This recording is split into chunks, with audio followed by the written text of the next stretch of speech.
Hello.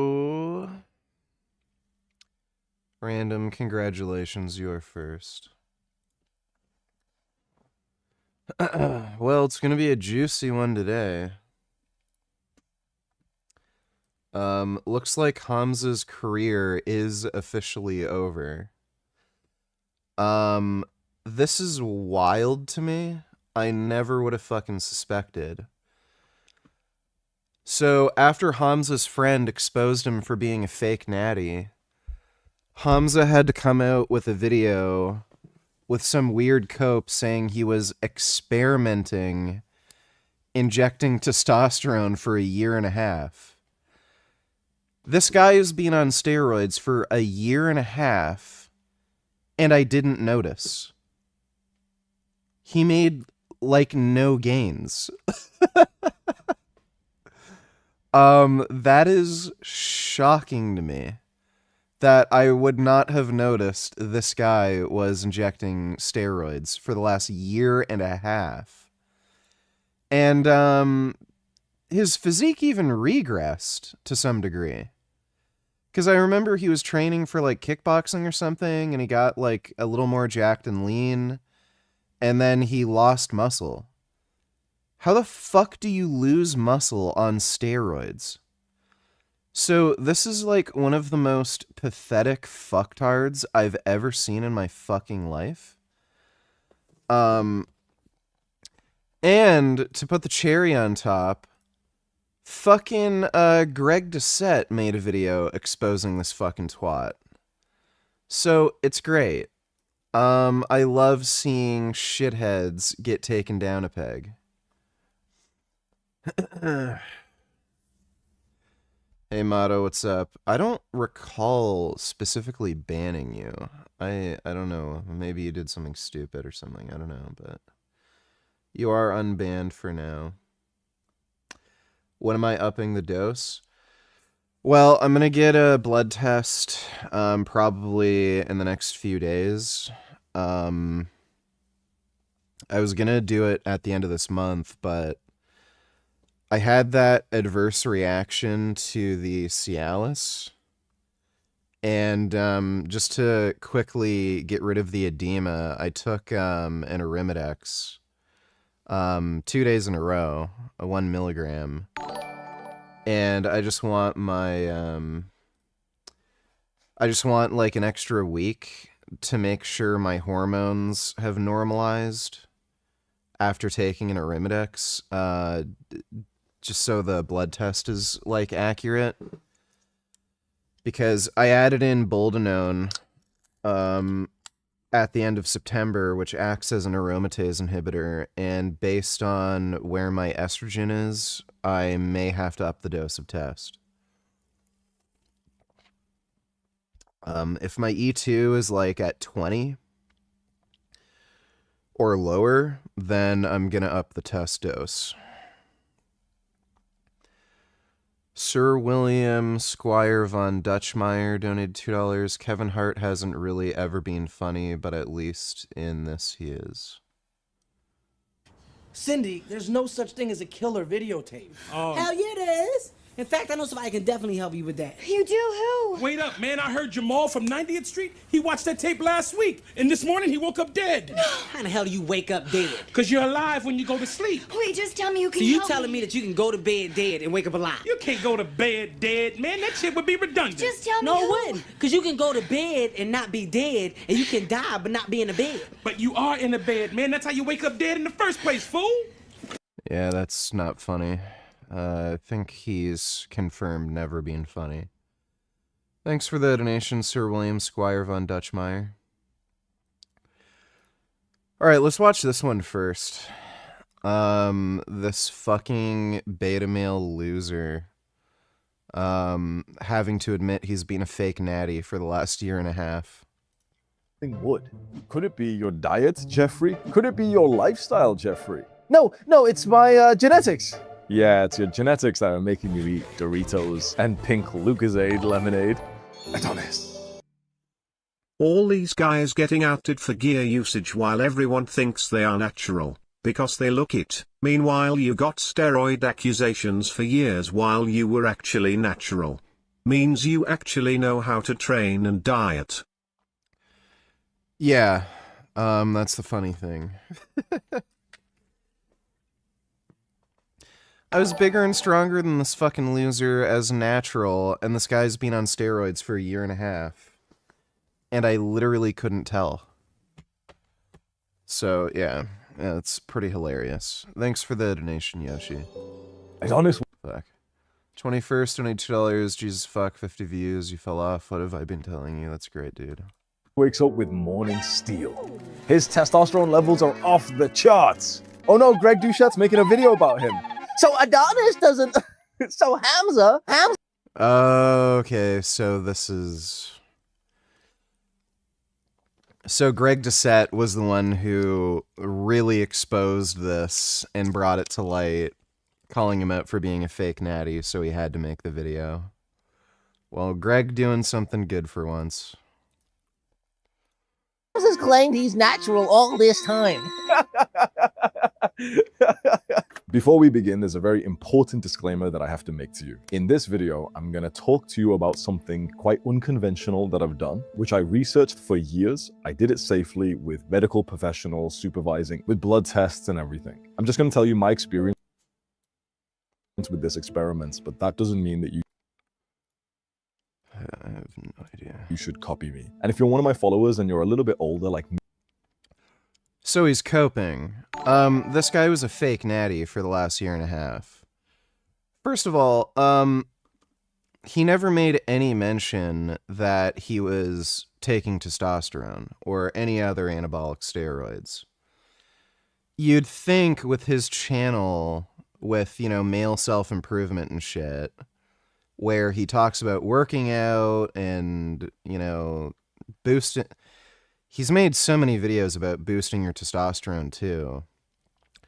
You'd think that would be kind of important to mention, and what's also fucked up is just, like, I think fairly recently, he made a fucking video about how he boosted his testosterone naturally. So it's like, why? Yeah, how I increased my testosterone a month ago. We watched this video on stream.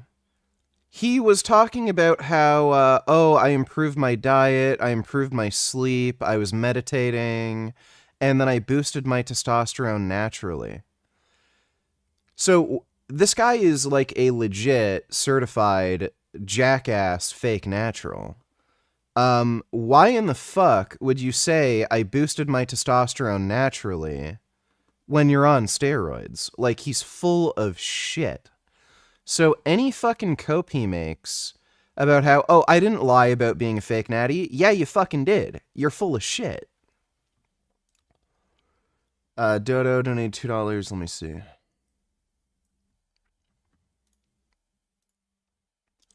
Blowing up boats without proof isn't justice. It's what China or Iran would do. There's no evidence of fentanyl and no due process. Isn't about blowing up drug boats, blah, blah, blah. Regime change. These strikes akin to what China or Iran does to drug dealers, and the senator joins us now to talk more about all this. It's good to have you back on. I kind of like them blowing up drug boats. I think they're pretty sure what they got and what they're doing here, and I think, you know, anything that can stop the tens of thousands of Americans that are dying every year, it's a message. And I know that you're going to say a lot of the fentanyl's not coming out of Venezuela, but I also think it's a message worldwide that we're going to cut down on drugs and all this nonsense. Talk about that, and also talk about what we're doing in Venezuela and your thoughts on it. Well, you know, our normal way that we interdict drugs is that we board ships and we find out if they have drugs on them. It's interesting that as the boats have been exploded and as we've used this deadly force, when there are survivors, we don't try them for drug crimes, or we don't even keep them. We've been sending them back. So we repatriated last week somebody to Colombia and somebody to Ecuador. So you would think that when there are survivors that they would be tried for a drug crime. You would think we would be hearing evidence that they're collecting drugs that are floating around in the water afterwards. You'd think we'd hear evidence that the people were armed. So we don't know their names. We have no evidence of who they are other than an accusation that they are drug dealers. But we also, in our country, haven't typically just killed people because we accuse them of being a drug dealer. Even convicted drug dealers are usually not given the death penalty. So there's a lot here that it's easy to be angry with people. But if we get rid of the idea of presumption of innocence and we're just going to blow up people on boats with a 25% potential error rate, I think yes, I have problems with that. And I can certainly understand that. I think if you want to be a pragmatist and you're not concerned with all of the I think American ideals of due process and things like that, we have a serious drug problem. Dude, what even is... This is Newsmax. You have an anchor on Newsmax saying, yeah, let's just kill random people who may or may not be drug traffickers. Like, oh my god, dude. Okay, that's fucking unhinged. But today I want to be clear about one thing. Christians can critique the state of Israel without being anti-Semitic. And of course, anti-Semitism should be condemned. My loyalty as a Christian and as an American is to Christ first and to America always. When it serves the interests of the United States to cooperate with Israel and other allies, we should do so, with partnerships on security, intelligence, and technology. But when it doesn't, conservatives should feel no obligation to reflexively support any foreign government, no matter how loud the pressure becomes from the globalist class or from their mouthpieces in Washington. The Heritage Foundation didn't become the intellectual backbone of the conservative movement by canceling our own people or policing the consciences of Christians. And we won't start doing that. Okay, this is fucking boring. How much you want to bet, either knowingly or not, Trump will take down non-drug boats? Well, yeah, it's pretty clear they've already done that. Tail in 3X. $45,000 reservation payment. I'd like to cancel my reservation. Could you please refund me $50K? Oh, wow. So, that's a bit of a problem. Imagine demanding $50K for a reservation, never coming out with a fucking car, and then they delete their fucking email address. Omar Fada waves foreign flag, speaks foreign language, pledges loyalty to Somalia.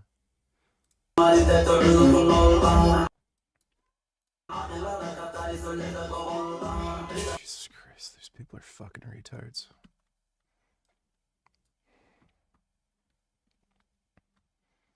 Sudanese orphans, yeah, whatever. Thanks for the donation, Dodo.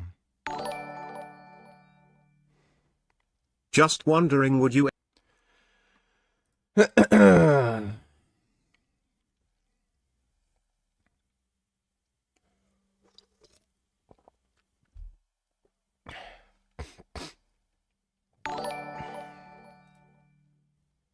Some of my recent lifting.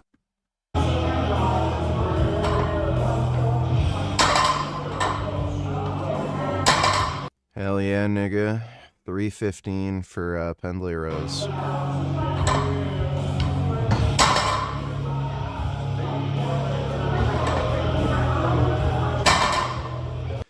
That's some good strength, dude.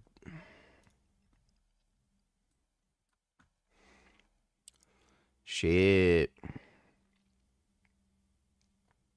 Nice.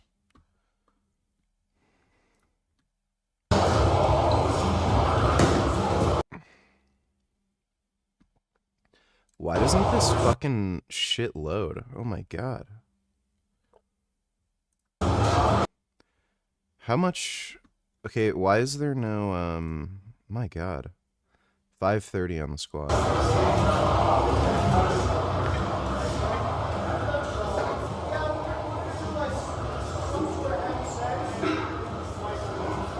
Nice, dude. That's definitely meet legal depth. Well, good work, man. You're getting fucking strong. Thanks for the donation, Matthew. started 200 milligrams injections of testcipionate every 3 days week and a half ago. When did you start noticing mental and physical changes? Nothing so far. Literally the first day I injected, I noticed a difference, but by day 4, I was noticeably larger, and I noticed my mood improved, and my cardio improved. But yeah, by day 4, I was noticeably bigger, stronger, my power output increased, and my cardio also improved. I'm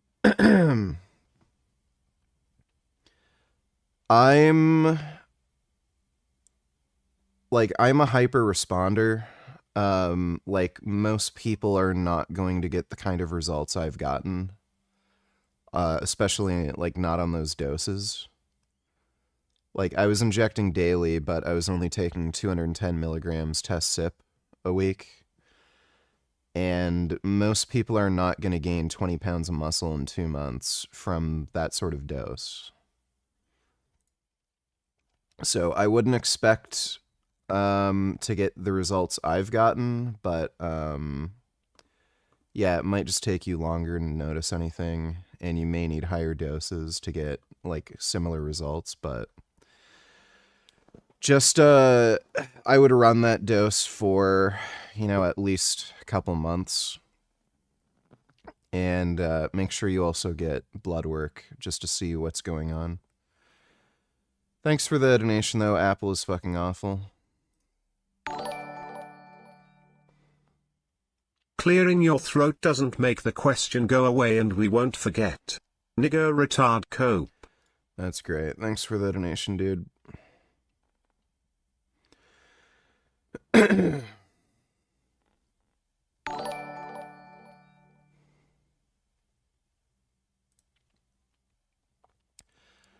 Dodo donated $2.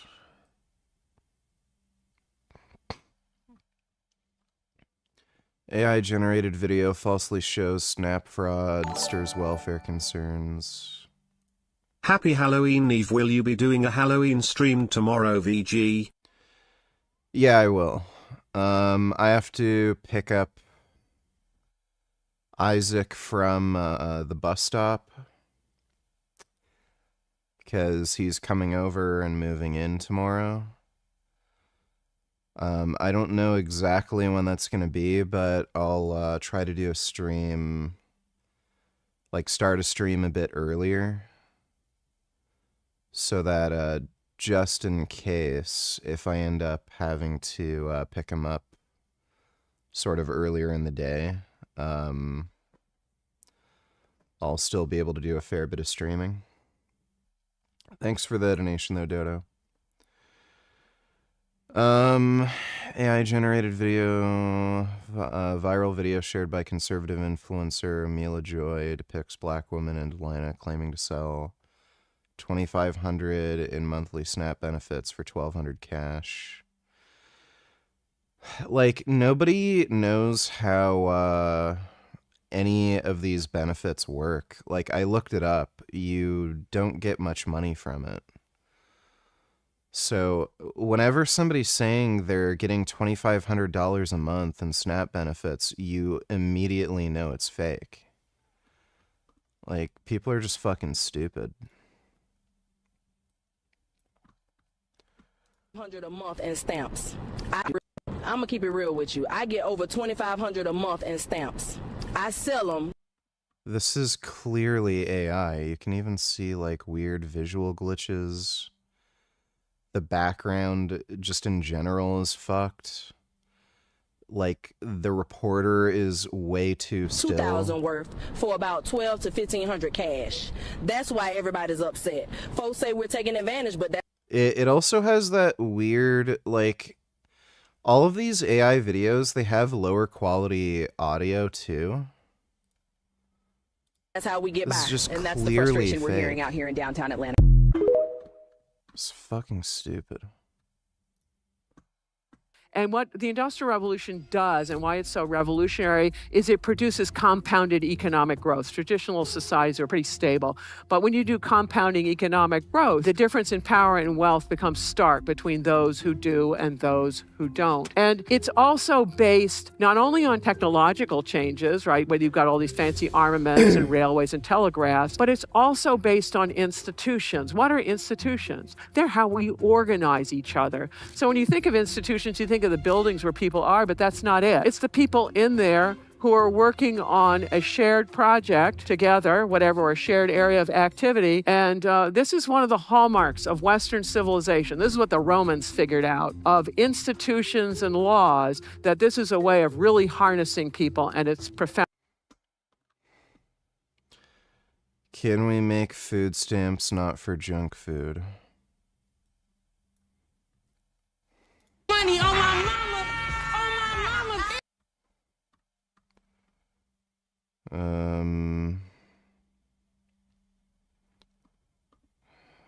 That's great. Well, isn't Trump already doing that, where they're getting rid of SNAP and EBT benefits for junk food? Thanks for the donation, though, Dota. Yoshi donated $3.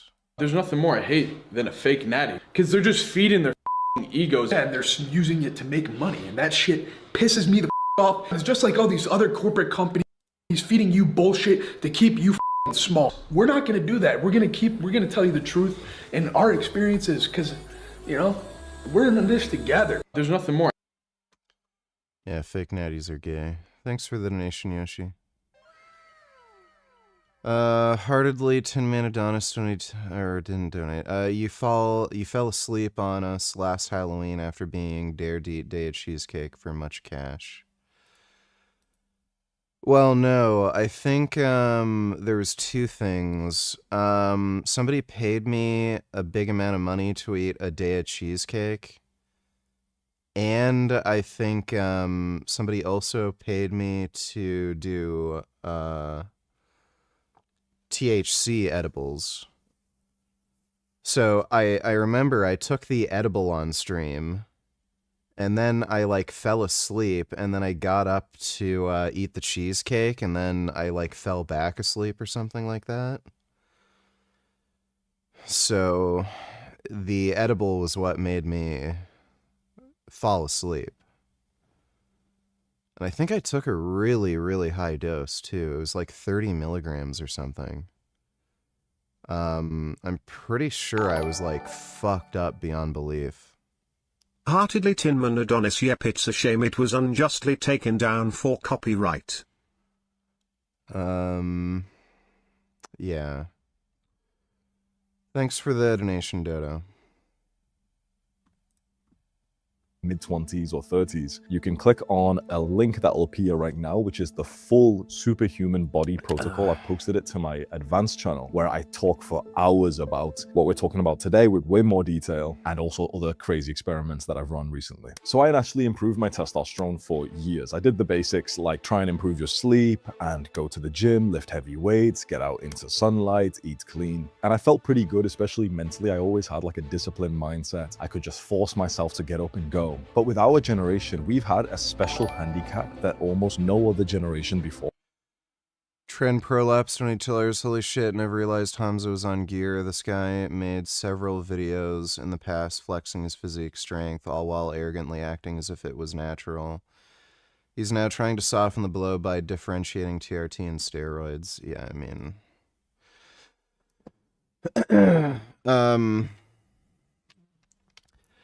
Well, just a month ago, he made a video talking about how he naturally increased his testosterone. Like, this guy is a shameless fake natty.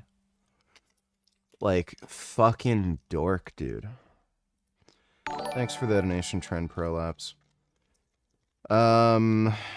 Yeah, you said in chat already that the Trend Twins posted some pro-Palestine fucking horse shit on their Insta. I don't fucking care. Like, if they want to be gay retards, they can be gay retards. Dodo donated $2, very wise. Hurricane Melissa was so strong that it approached the theoretical limit for what's possible on Earth. The hurricane hunters had to abort their mission after measuring the highest wind gusts ever recorded inside the tropical cyclone. Here it is making landfall in Jamaica with 185-mile-per-hour sustained winds and a central low pressure of 892. Fuck. YouTube was annoying the ever-living fuck out of me, where my entire feed was filled with this bullshit about the storm in Jamaica. Like, I give two fucking shits about fucking Jamaica and this stupid fucking hurricane. Like, I'm not kidding. I literally could not watch any other fucking videos other than this fucking Jamaica hurricane horse shit. So I don't know if it's gonna keep recommending more of that fucking garbage to me because I'm watching this fucking stupid video. But yeah, I had to like fucking click not interested, not interested, not interested over and over and over again until it stopped doing it. Millibars. Melissa tied for the strongest Atlantic landfall ever recorded. Hurricanes are basically under the sea and the bit of to warm our oceans. Who the fuck cares? China agrees to purchase 11 U.S. soybeans. Alright, well that's good. On the shores of Lake Maracaibo in Venezuela sits a small fishing village. The common way of thinking about... Okay, we can watch that later. Thanks for the donation, Dodo. Jillington Biden Jr. donated $2. Is this you? Yeah, that's me. Thanks for the donation, dude. Dodo $2 is also very wise. In 1936, the communists in China kidnapped Chiang Kai-shek, who's the leader of the nationalists, and they're about to kill him. And Stalin radios in over the common term and he says, no, you can't kill Chiang Kai-shek. Even though he's your enemy, he's been massacring you. You gotta let him go. And in exchange, Chiang Kai-shek has to promise to create a united front against the Japanese. Now, there's 30,000 communist guerrillas when they're fighting the Japanese at this period, and there's 1.5 to 2 million nationalist troops. So this just seems like a brilliant move in Stalin's part in retrospect, because if they had killed Chiang Kai-shek, the nationalist forces might have dissolved. There would be a puppet government installed by Japan. That's why he did It'd be a terrible thing for Stalin. It just seems like Stalin makes a lot of right calls in the theater in Asia at this time. In the sense, look, Hitler's another dictator. He's like declaring war against America, but even when he doesn't have to, right? He's just making these crazy moves. Stalin is like a special thing to explain. But you can do this in retrospect and go crazy move. When you look at history, you think it had to turn out that way because you can reverse engineer something, at least a plausible story of why you wind up where you did. And it may not even be the right story, but it yields the correct answer, so you think you got it. But if you look at the future, how's this thing going to end with Xi Jinping and Putin? We don't know. And then afterwards you go, oh, well, something is profoundly stupid based on subsequent events, but we don't know now.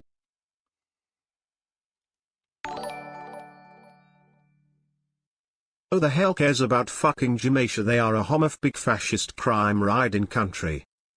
Yes, thanks for the donation, Dodo. Sengoku $20. Have you seen or planning to see the new Chainsaw Man movie? Also, what do you think of this? Well, I'm definitely not going to go out to the theaters to see it, but once I can watch it like on a streaming site, then I'll watch it. It's a hell of a point. Do you agree there should be Christian implementation, or do you think that school system should be neutral and be focused on science, literature, reading, writing? I reject the idea that anything is purely neutral. For example, let's take a basic scientific fact, and this is a little spicy. Can you take a pill to change your biological gender, okay? Now that's something that 15 years ago... That is the most retarded example anyone could ever fucking give. First of all, what does he mean by biological gender? Gender is a social construct. I'm assuming what he meant was change your sex. No, there is no scientific debate on whether or not you can change your sex. We do not have the technology currently to change your sex. So, like, that has to be the dumbest fucking example he could possibly fucking give. Quite literally, every single scientist in the Western world would have said, absolutely not, that's crazy, and now people will. I think the premise of your question, I don't think perfect neutrality is possible. What is it? You talk about history. Like, why can't you just answer the question? Should we focus on, like, math, science, technology in schools, or should we promote Christian horseshit? And then he starts rambling about gender theory that he doesn't fucking understand. Was Christopher Columbus a great explorer, or was he a guy who committed genocide against the native populations? These debates... Oh my fucking god. Nobody accused Christopher Columbus of committing genocide. Where's he getting this? Like, okay, this is a like, just dumbass. Thanks for the donation, Sengoku. Wow, Hamza is on gear? Bruh, I was gonna ask you a month ago if he was on roids, lol. He looked like he got huge since the last time I saw his vid. I assume I got lucky with my guess. I didn't really notice a substantive difference. I remember he was training for a kickboxing fight and he got a little bit bigger, and I just assumed he was taking training more seriously, and then he got smaller afterwards. So, I wouldn't have figured he was on steroids, because he's still not big and strong. Thanks for the donation, though, Skullhead. Us have had, which is the endocrine warfare that we all live in. Men today have microplastics inside of their testicles, which decreases testosterone. We have chemicals and pollutants in the air and in our food and even in the water that we drink. So it's an uphill battle for men in our generation to have healthy levels of malnutrition was far more fucking prevalent at the beginning of the 20th century and earlier. The amount of kids with serious nutritional deficiencies that resulted in things like rickets, night blindness, stunted growth, stunted brain development, that was extraordinarily common. On top of that, like, especially in the Victorian age, but, like, even going into, like, up until fairly fucking recently, like, you're talking about 1990s, there was practically zero regulation for chemical products being sold on the market. They used to sell refrigerators that would leak coolant and fucking kill you. Lead was added to gasoline, and that was going on for decades until that got fucking banned. That only ended up getting banned around when I was born. I remember growing up, like, when I would, like, drive with my grandfather in his car, and when he'd pull into a gas station, he'd ask for unleaded gasoline. Like, no, this is not a new phenomena. There has been, for a while, a lot of fucking problems where people were exposed to environmental pollutants, and it was probably worse back then than it is now. And on top of that, severe malnutrition. So, if anything, there's probably more shit that would affect your testosterone way back when. And if not, there was just more dangerous shit that might not have fucked with your testosterone, but would, like, just be more likely to kill you.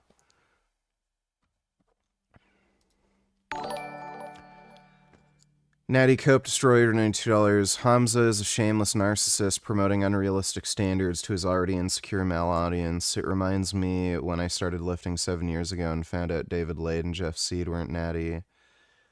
Broke my 17-year-old heart.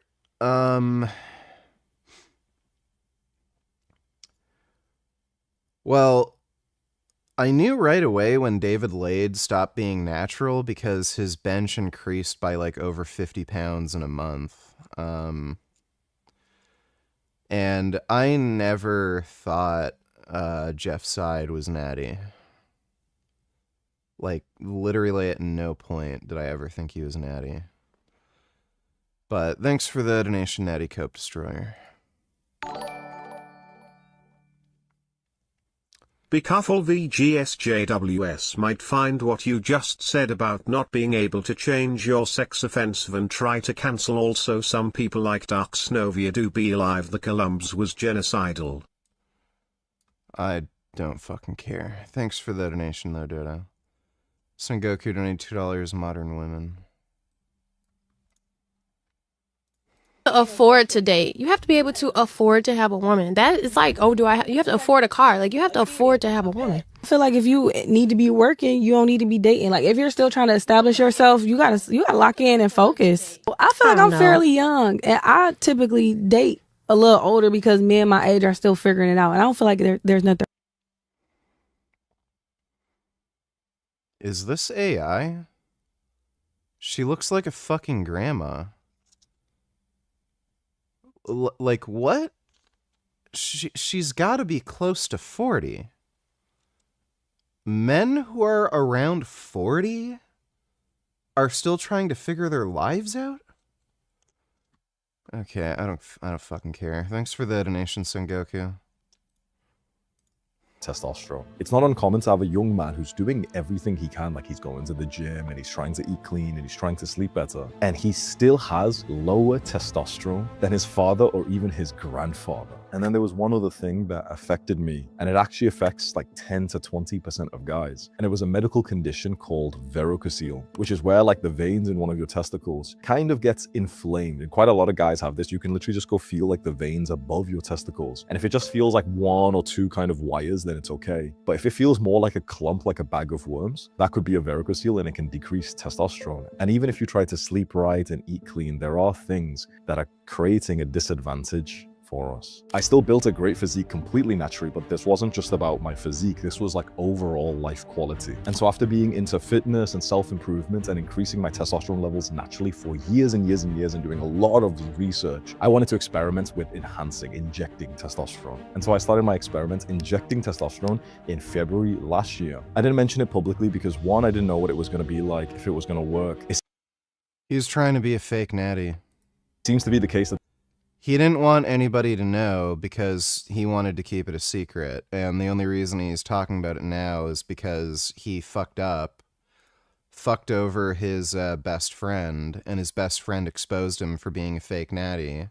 And then Greg Doucette amplified the message, told everybody he's a fake natty. And now he has to go back and say, oh, well, it was an experiment, and I wanted to see what was going to happen first, and I was going to talk about it eventually. Like, yeah, sure, dude. That this is something you need to do for months or even years to get a full understanding of the pros and cons. And so I wanted to come at it with a ton of experience first. And I wanted to be careful because I have a large audience. I have a lot of followers who are teenagers, and some of which would undoubtedly consider hopping on just because I've been like hyping it up and saying that it's been really life-changing for me. Recently, an old friend of mine made a joke that I was on steroids, and then a lot of people started to ask me if I actually was. And I thought, fuck it, I'm not gonna lie to people. If so many people are interested, now I'll talk about it all. I think I have enough experience now to talk about this from an informed. Oh my god. Oh, that is fucking hilarious. Where's that? Is this kilos? I think this...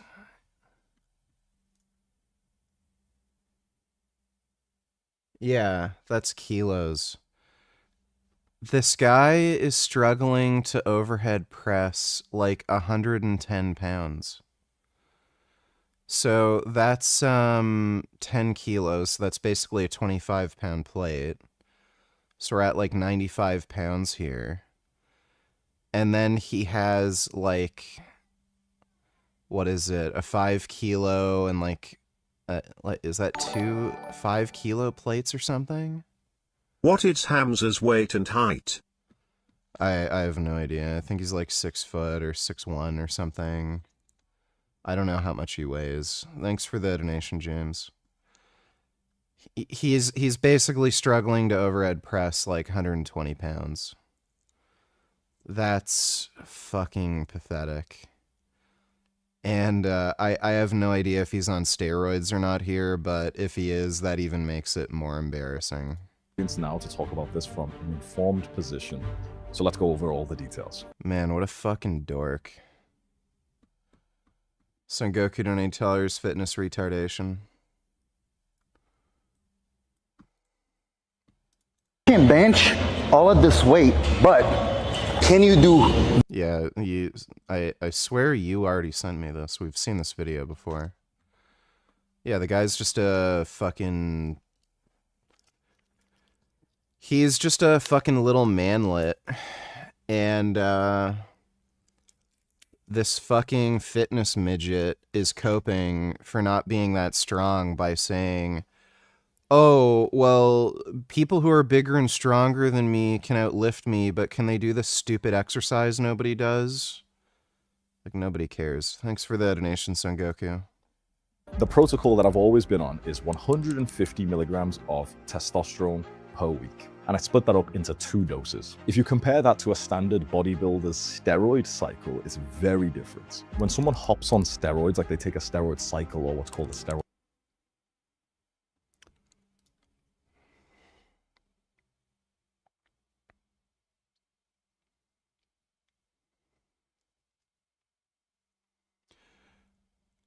Why did he show this vial?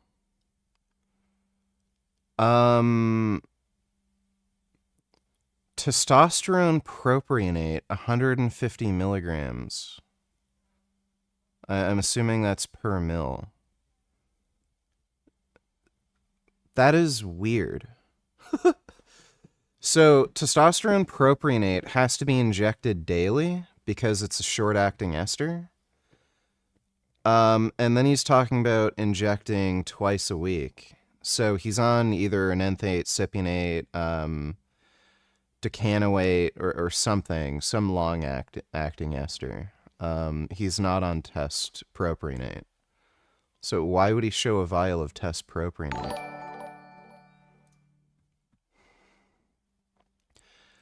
Dodo $22 is this their plan for colonial settlerism but Islamification of New York City by making everyone unsafe and raising taxes to get all the wealthy people out so these people can move in is their plan?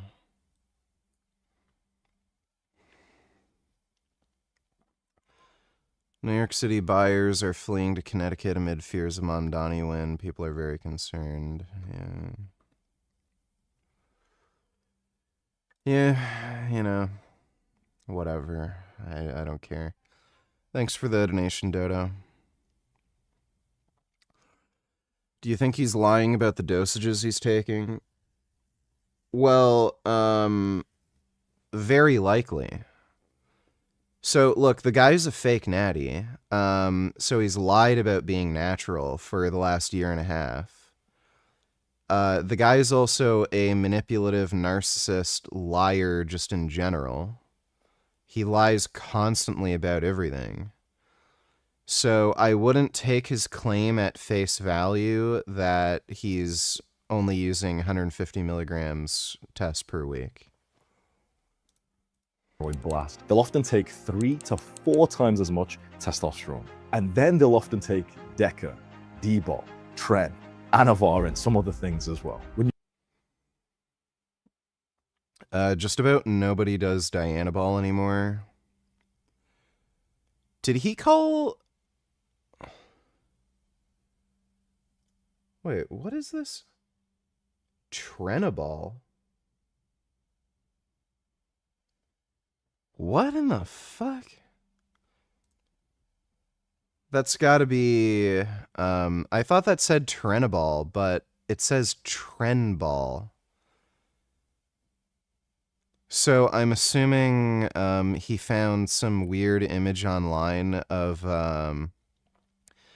black market supplier that has their own, like, quote-unquote brand name.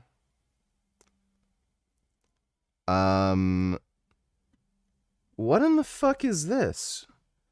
It says Anavar, but it's in an injectable vial.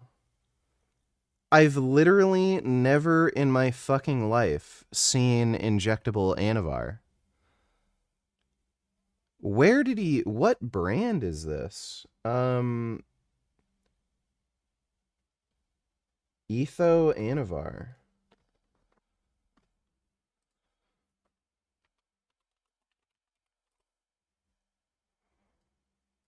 Let me see if I can even find the image.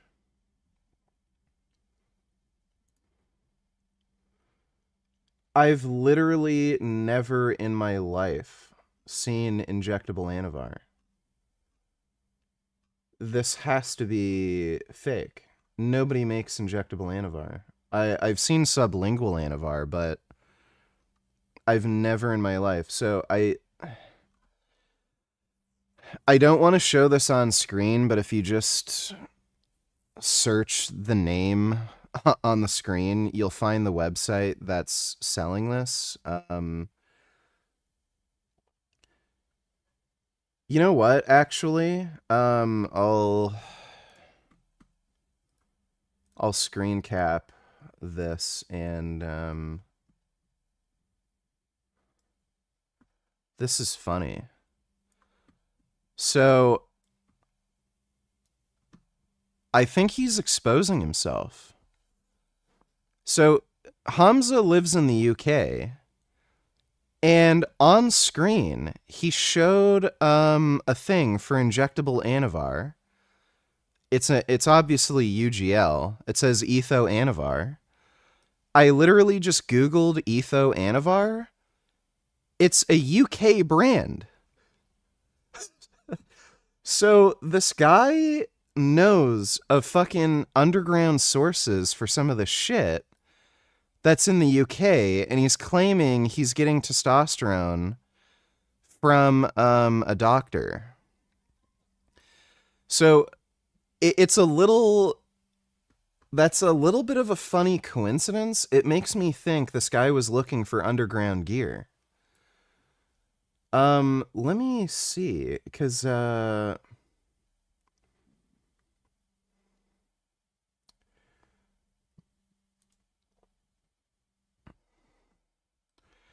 is this literally the... Oh, and I just noticed, injectable Dianabol. What? I've never seen injectable Dianabol. How in the hell did he even find some of this stupid shit?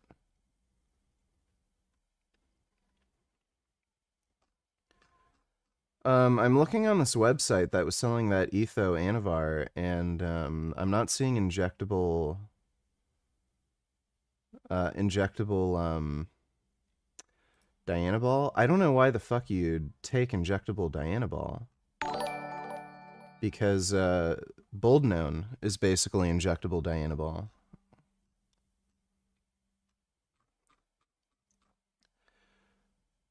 That's really weird, though.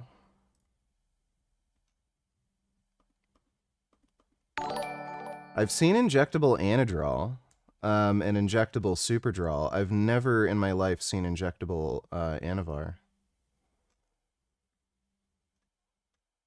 I'd be super suspicious about this shit because it's probably fake. More Frank shorts to react to, nigga, go watch them. Also, Hamza's editor probably put that video together, so I don't know why you're obsessing over small details like that and wasting everyone's time. Are you like mentally retarded or something? Uh-huh. That's great. Thanks for the donation, 21st. I'm pretty sure we were watching Frank earlier. I think we've already watched his videos.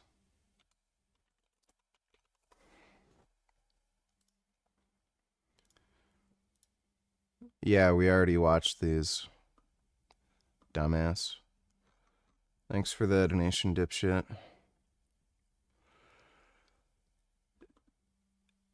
Anyway... That's a little weird. Just a little weird that this weird brand of injectable Anavar is being sold in the UK. And Hamza's from the UK and lives in the UK. It's kind of a funny coincidence. Kind of makes me think that he might have been getting his gear from an underground source. And again, steroids are legal in the UK. They basically have the same legal status as in Canada. You can use them, you can buy them and keep them and use it for personal use legally. Let's see. Dive donated $2. Have you ever had these peanut snacks before? So it's a little dumpster dive. Kid Boo donated $2.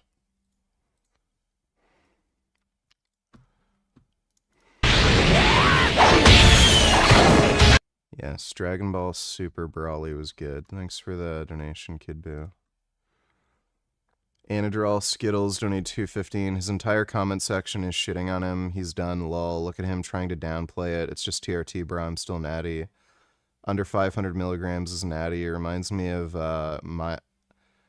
Marin hopping on TRT, claiming it still counts as natty a few years ago. I don't know who Marin is.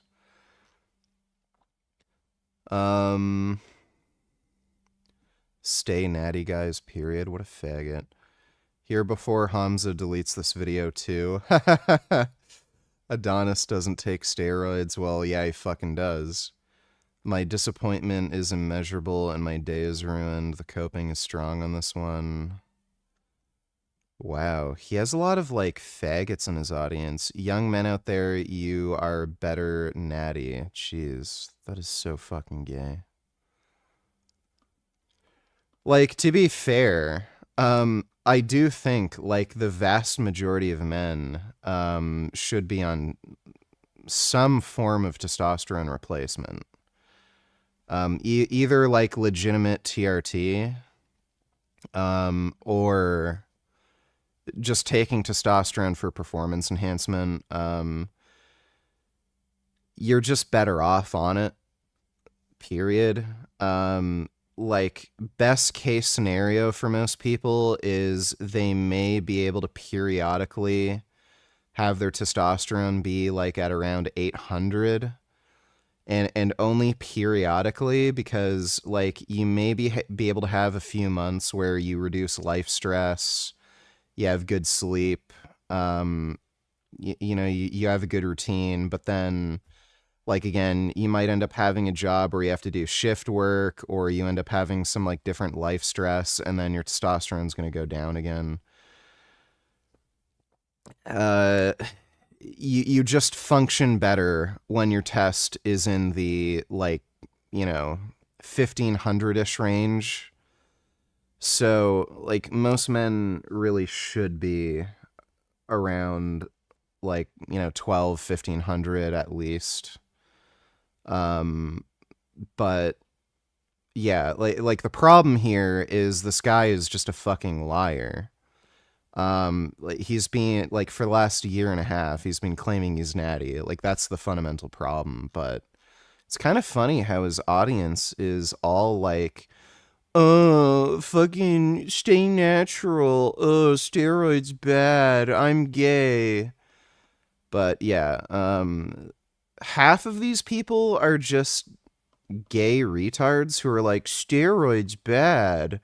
And then the other half are like, wow, this guy got exposed and he's coping.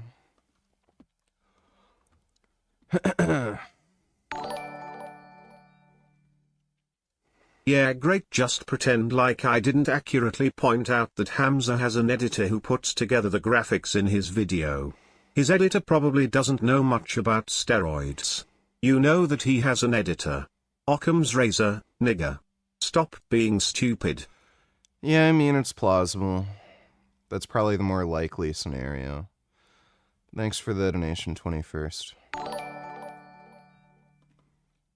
Apparently VG TikTok is in on that illegal baby monkey trade.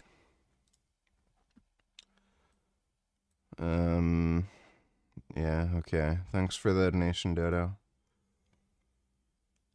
Jason donates $2. Rate the cum shot at 7:30. I'm not gonna do that. Thanks for the donation, dude. When you think about a bodybuilder who takes steroids, they'll usually take all of these for a couple of months at a time, and then they'll relax onto about 150 to 200 milligrams of testosterone a week. I've never done an actual steroid blast. All I've done is just stay on 150 milligrams of testosterone a week. And this protocol is very similar to TRT, which is testosterone replacement therapy. That's something that men, especially...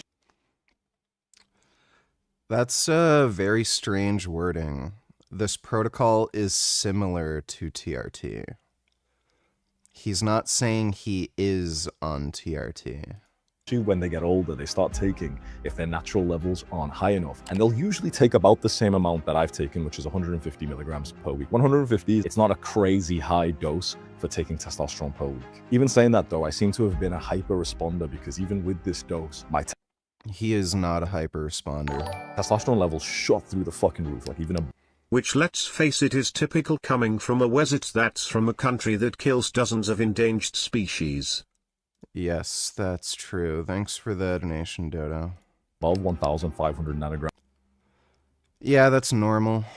Most men who are taking 150 milligrams per week are going to end up around 1,500 nanograms per deciliter. That's totally normal. I was taking 30 milligrams a day of cypionate, which is 210 milligrams per week, and my testosterone was at 2,220. So he's like that's just normal. That's being a hyper responder has nothing to do with what your hormone levels are. It has to do with how your body changes to the drugs. So you're like everyone is gonna fall basically within the same rough range for serum concentrations, but the kind of physical changes that take place due to those serum concentrations are what determines whether or not you're a hyper responder. So that's normal. Being on 150 milligrams of test, either CYP or an enthate per week, your average person's going to probably end up around 1,500 nanograms per deciliter.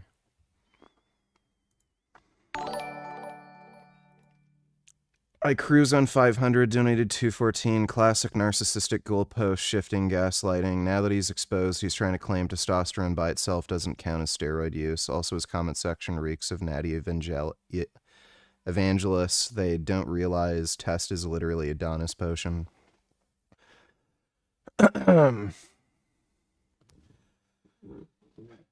Yeah.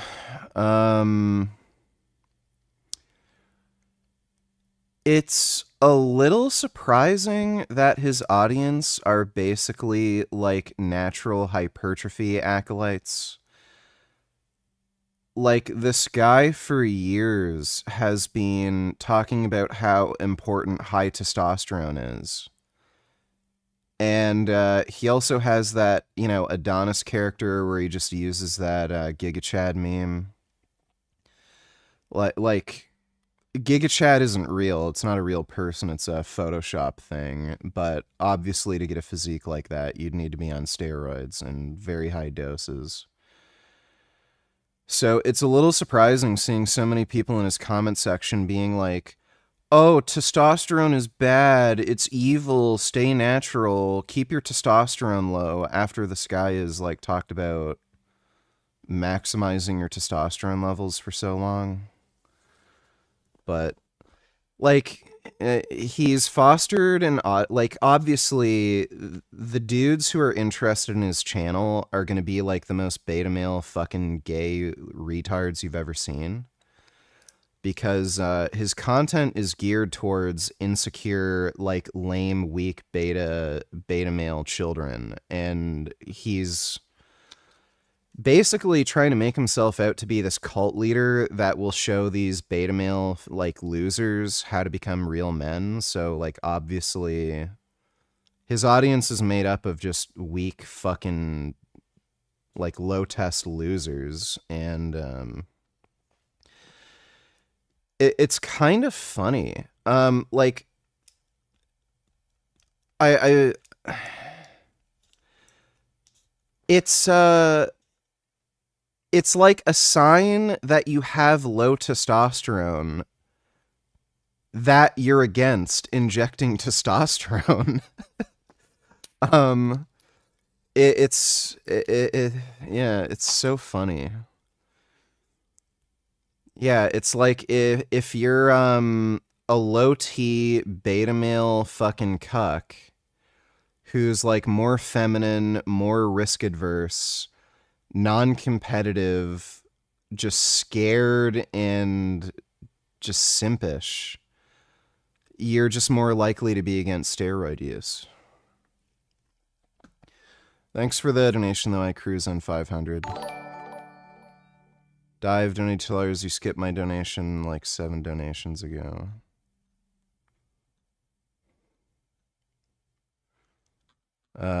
Yeah.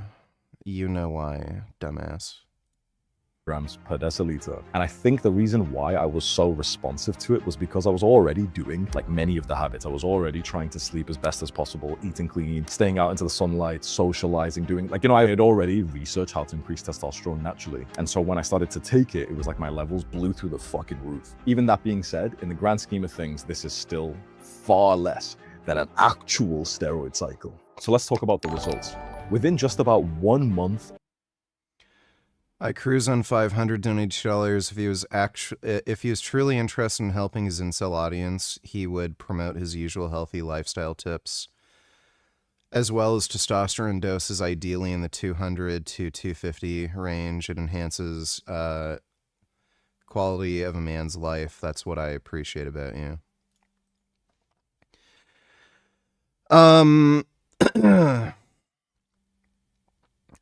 I wouldn't just blanketly say you should take like 200 to 250 a week. These drugs are probably the most complicated to figure out dosing for each individual. You can usually go by like with most other drugs, there's like a standard dosing protocol. Or like you judge it by body weight. With steroids, it's like highly individual, and everybody has their own tolerance and response. And like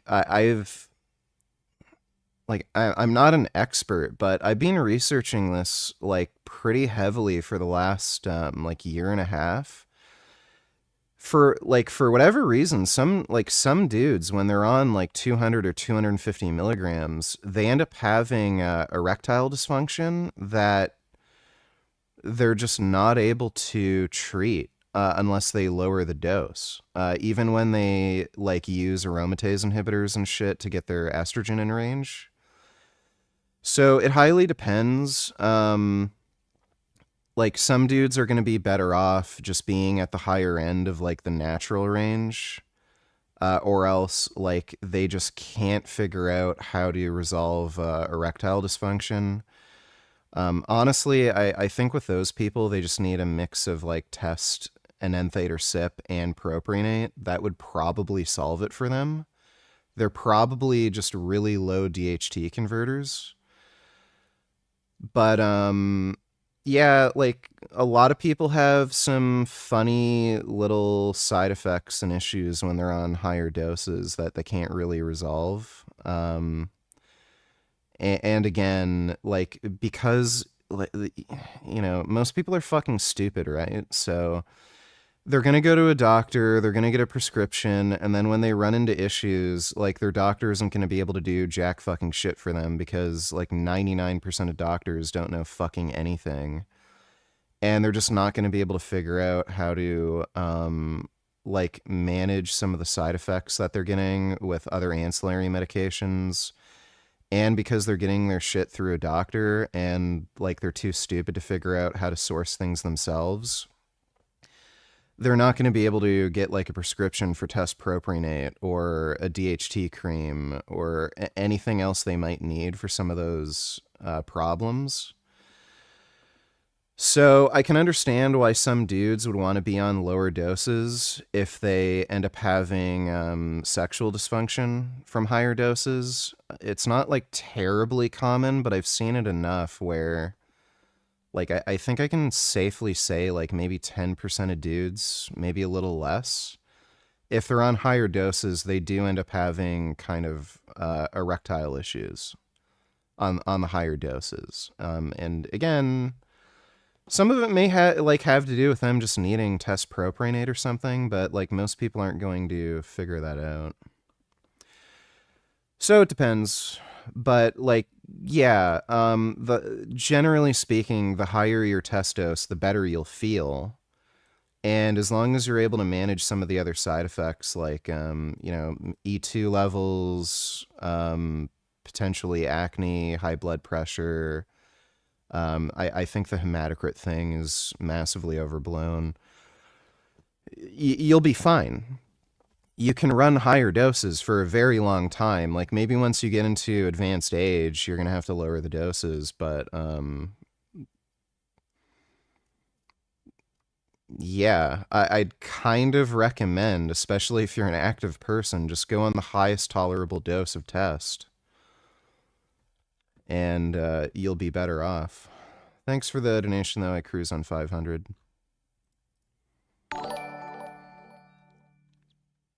First TikTok allows anti-Semites on its platform. Now it's illegally selling the offspring of endangered animals to people as pets. Trump, please just ban this website. Yeah, he's not going to do that. This is the most corrupt administration in all of history. Like, it's literally worse than, the Reagan administration with the Iran-Contra thing. It's kind of crazy. Thanks for the donation, Dodo. Hi, I just went vegan. I usually just eat chicken/fish and veggies and rice. All I did so far grocery-wise is trade out the chicken and fish for tofu and the tofurkey chicken chunk things. Is that good enough, you think, for now? Yeah, that should be good enough. I mean, chicken, fish, like, you're not going to get much vitamin and mineral content from that, anyway. So, I would just stick to tofu and maybe occasionally have some mock meats if you want. That's a suitable replacement. You may just want to take an EPA DHA supplement along with B12 and probably iodine. But yeah, that should basically give you the same nutrition. Thanks for the donation, New Vegan. Dodo donated $2. The person they are talking about was throwing stones at Israeli settlers. Mohammed Ibrahim, a Palestinian American from Florida who has been locked up in Israeli prison for over 8 months now. He had his first court appearance. Throwing rocks at people. The last Scream movie was garbage. Psycho Killer B&B. About me. Yeah, this movie's probably gonna suck.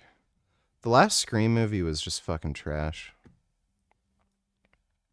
The issue is very different because none of the vaccines currently recommended for children, with one exception, the COVID vaccine, has ever been tested in pre-licensing trials for safety in a randomized placebo-controlled trial. So the starting point is very, very different with vaccines than it is for biologics.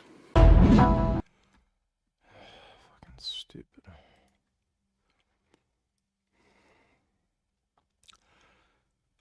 We just won the war on the climate change hoax. Bill Gates has finally admitted that we was completely wrong on the issue.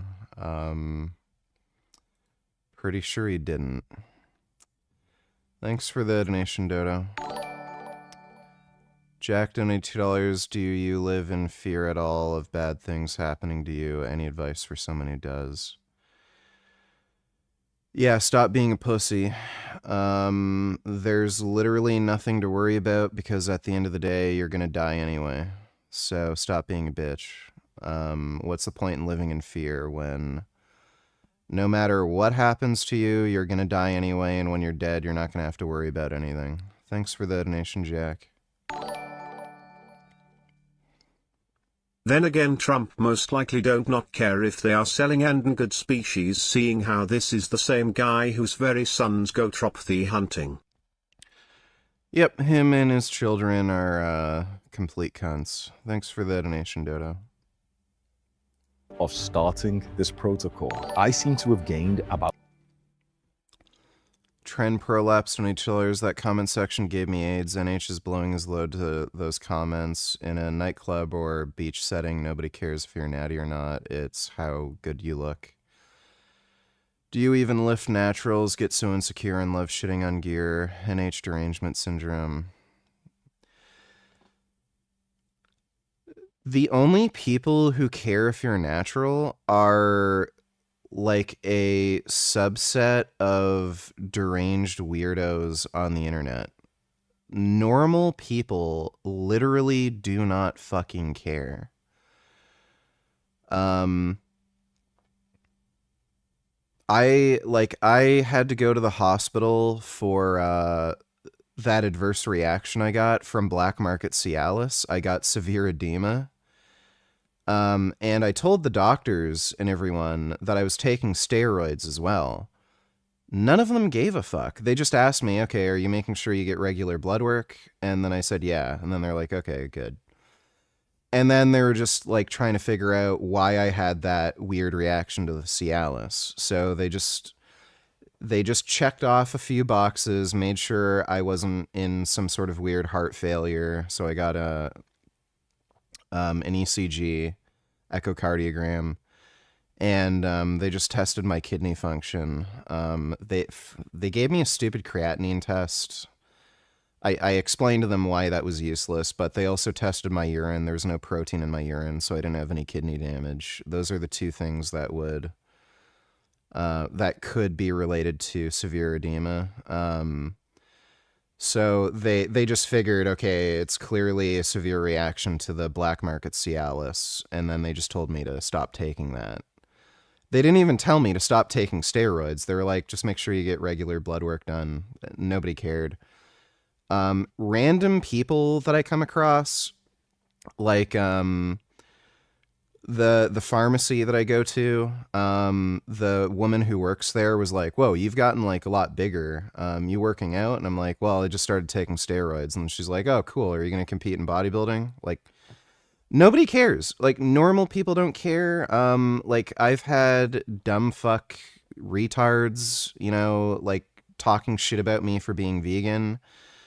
You know, like they'll compare me to Larry Wheels and say, oh, well, Larry Wheels eats meat and he's way bigger and stronger than you.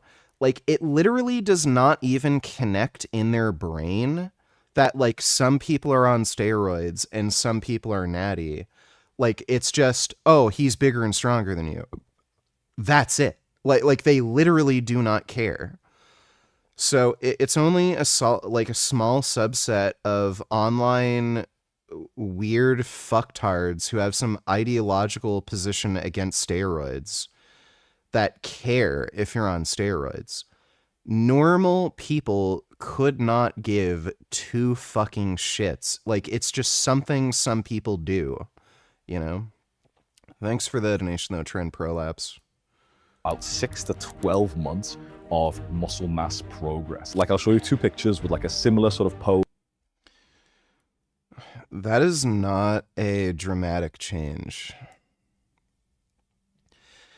Like this is the kind of progress that you'd kind of expect to see after like a few months or maybe a year. And they were, what's the timeline difference here? We're in the same mirror and everything. And there's not a, 0 to 1 difference, but if you look closely, you can see my shoulders way bigger, the arm looks bigger, especially when you've already been lifting weights for about like 9 to 10 years as I had around here. That's a crazy amount of progress to make in like 1 to 2 months. Okay, so he's saying this is like 2 months worth of progress, roughly. Like, honestly, this basically looks like the difference between like no pump and a pump. So I wouldn't have figured like, oh, steroids and like natural. I would have figured, oh, like the difference here is maybe this is pre-workout and this is post-workout. Like the difference is like, oh, he's got a bit of a pump. And if he were to tell me, oh no, this is like no pump, this is just, you know, pre-workout, these two photos, I'd be like, oh, okay, like maybe he was training a bit harder here for a little longer. So this is a 2-month difference. So for comparison, where's the thing? Here it is. So for comparison, this is me. Like this is the difference that was made 2 months after I was on gear. So to be fair, I guess we can't trust Hamza because he's a fucking liar, but like taking him at his word. I was taking a higher dose. I was on 210 milligrams of test sip plus growth hormone. The growth hormone doesn't act like, it's not a very quick acting thing, so I don't know if the growth hormone really played a big role here. Growth hormone is like a prolonged kind of thing. It takes like a year or something to notice a difference. But I was on 210 milligrams per week. He's saying he's on 150 milligrams per week. So, but like this is the 2-month difference that I got. Now, keep in mind, I eat better than Hamza. I train better than Hamza. I also train harder. So those are also factors too. But I gained... So there was a 17-pound weight increase in between these two photos. And I lost body fat. So there's close to about 20 pounds of muscle gained in 2 months from the 30 milligrams test sip per day I was on. Whereas, like, I have no idea what the weight change is here, but it's not terribly dramatic. So, yeah, this is not like earth-shattering difference. 1 to 2 months. So this jumped my progress instantly. But what's very common when someone injects testosterone is you get this initial surge in your physique, and then it kind of slows down. It's still at a faster rate than if you were natural though. But the biggest difference was vitality and just overall life. Agreed VG, and to think we were making so much progress under the Obama administration, now we have the babies of endangered monkeys being sold to strangers on a public website as pets. Yes, it's a shame how much we regressed. Thanks for the donation, Dodo. Life quality. The physique gains were nice. Like, it's always nice to put on extra muscle mass and hit more PRs in the gym. Like, that's really nice to have. But it was like this next level feeling of energy through. I cruise on 500 donated $2. Guys like NH do it out of insecurity and jealousy. Gear users just look better. NH restructured his insecurity as some sort of moral crusade against peds. Remember when he told Revival Fitness taking steroids make you a bad person? He's a donkey. Revival Fitness is also a fucking idiot. That dude's a complete fucking retard. I'm actually kind of surprised he didn't make a video about me. I think he's too scared of making a video about me. Because, like, even Greg made a video about me, right? And Greg is also kind of afraid of me. But yeah, Revival Fitness didn't make a video about, like, my steroid transformation or anything. And I'm figuring it's like he won't even fucking respond to me in his comment section. He's made some stupid videos where I called him out on his nonsense in his comment section, and like, you know, at least to his credit, he's not deleting my comments or banning me from his channel. Like, I've been fairly respectful to him in the comment section. Like, I don't call him a dumb fuck retard or anything. I just explain in a, you know, constructive but polite manner that what he's saying doesn't make any sense. But he won't even respond to me in his comment section, and he responds to fucking everybody. I've also challenged him to debates and just ignores it. Revival Fitness is also a fucking clown. But yeah, NH is just a fucking loser. And, you know, he can just choose to stay small and be a loser. What's hilarious is he's literally Blaha. He lies about his finances just like Blaha. He lies about his sexual experiences just like Blaha. I've even seen him make weird lies about being multilingual. And I think Blaha's made similar lies, like Blaha's claimed he knows several martial arts, which obviously he doesn't, but yeah, NH just makes up stupid random bullshit lies just like Blaha. The guy's a complete fucking joke. Thanks for the donation though, I cruise on 500. The day, which is just so nice to have. Like, that's so valuable to feel like 25, 30, 40% better just all day, every day. More energy levels, mood, libido, everything shot through the roof. Everything felt better. Injury recovery was such an interesting one. So one day I was in the gym and I was doing kettlebell snatches, which is where you grab the kettlebells. That's a stupid exercise. From the floor and you bring them up overhead, almost like an overhead. There's literally no point in doing this. If you want to increase power production, you may as well just do power cleans. But from the floor like this. And I got this tweak, like this spike of pain in my lower back on the left side. I've had the exact same injury twice before. That's actually pretty remarkable that he's able to hurt his back lifting such light weights. For this moment, and both times before, I had to take about 2-3 weeks off the gym and then start really slowly again. This time, I was taking testosterone. When I got the injury, I literally like collapsed onto the floor, and I swear to, like, I was training with my friends, I swear to God, I was literally lying on the floor thinking, how am I gonna get home? I physically felt like I couldn't move. It wasn't like bad enough to like go to the hospital and need to get carried out in a stretcher, but I literally felt so uncomfortable. I'm thinking like, how am I gonna drive home? Eventually I get home, it's so painful. It's like as bad as the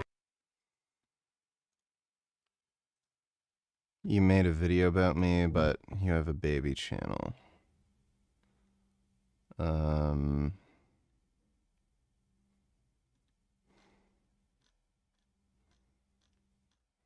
don't know where the video about me is, but previous injuries were. But when I went to sleep and I woke up the next day, about 90% of it was gone in literally like one night. Usually I would have gotten to this level of recovery after about 2, 3, 4 weeks. It was like 24 hours later, I had recovered as much as usually it would take me naturally like 3, 4 weeks to do. That was the day I realized that this wasn't just about physique or bodybuilding, but this can just make you feel superhuman. Like you have like Sniffling Lime donates $2. What's the lore between you and Revival? Also, Revival Fitness isn't natural anymore. Lol, he's implied it a couple times. Also, stop insulting NH. He's a genius philosopher, samurai, Giga Chad, who sleeps with 3 to 4 women per week and is fluent in Latin. Where did he insinuate that he isn't natural anymore? That's kind of funny. I'm not just going to take your word for it. I'd have to see evidence. But, basically, Revival Fitness is promoting the carnivore diet, and he's bullshitted and lied about that horse crap.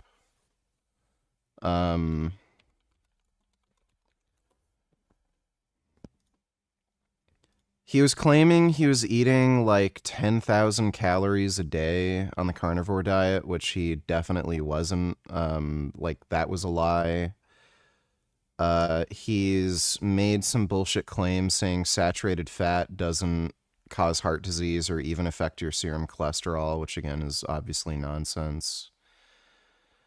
He was also claiming that he boosted his testosterone naturally to like around 1,000 nanograms per deciliter by eating a carnivore diet, which one is extremely unusual since just about everybody who follows the carnivore diet sees a reduction in their testosterone. That's happened to literally everybody. Paul Saladino, Sean Baker, like they were literally going hypogonadal on the carnivore diet. And on top of that, he also did some weird things that he was obscuring on his blood work. Usually what happens is if you have a very high level of calcium intake, that can raise your total testosterone, but typically it increases sex hormone binding globulin. I think iron also plays a role. So he was eating extremely high levels of iron and a shit ton of dairy. So, and he didn't show his free testosterone levels on his subsequent blood test, but he was bragging about his total levels being higher. But he didn't mention sex hormone binding globulin. So for all we know, his free test might have gone down because his weird diet just spiked his SHBG so high. So he does a lot of, makes a lot of Chest up, stupid content. Shoulders back. This is pulling and might grow their neck to a decent extent, and they can hold on to those gains, even if they don't train it directly following here. Or I suppose you could try, but that's going to be very ergonomically difficult. Where the hell did you hear that this guy is not Natty anymore? He has not grown. Like, he's still small. Where did you hear him imply that he's not natural? Like, I could be wrong. He could just have the worst genetics imaginable, but he's really small. It take you a while, like a number. Like, I would be flabbergasted if this guy were on some sort of performance-enhancing drugs. Like, absolutely fucking mind blown. Like, he's small. Like, really small.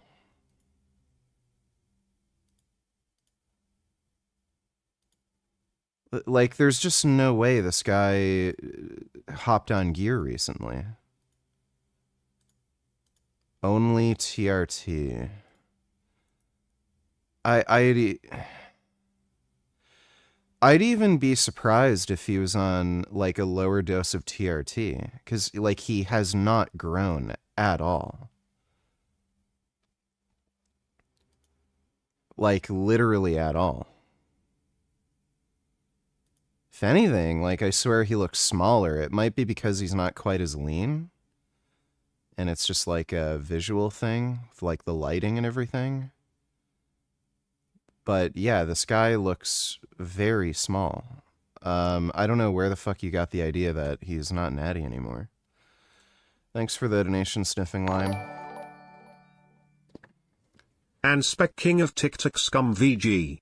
Let me see. No views whatsoever. And on the podcast, he has some choice words. He brought up Kayagate, Doctober. Yeah, whatever. I don't want to hear this dipshit. Thanks for the donation, Dodo. Like Wolverine healing-like abilities. And that can just be so helpful as you go through life. I continued taking the exact same protocol, 150 milligrams a week, for the entire 2024, and I felt awesome. When you inject testosterone, everyone kind of says, like, you have to do it for life, and if you come off, like, if you stop, it'll be horrible. For me, I actually came off for a few months earlier this year. So in January of this year, I was prioritizing kickboxing. I didn't really care about my physique so much, and I needed to cut down anyway. So I ended up just stopping taking testosterone completely. People say that when you do that, you'll feel fucking horrible, and, you know, you can't even get out of bed, whatever. For me, honestly, I felt basically no difference in terms of like testosterone. Again, this guy is a fucking liar, so I'm not gonna just take his word for it. I think he did go to a different country for this kickboxing thing. He was in like New Zealand, right? So maybe he wasn't able to get a TRT prescription, or he couldn't get a source when he was living out there. So it's possible. I do think it's overblown when people talk about coming off gear and feeling like crap. You're not going to feel as good, but I've seen plenty of people like Chase Irons come off, even some dudes who didn't run any kind of PCT, and they anecdotally said they felt fine, just not quite as good. Sniffing Lime $20. He's overall knowledge on gear. There's been several moments in various videos, but in this video at 12:45 onwards, his wording is odd when describing Masteron. Chest up. 12:45.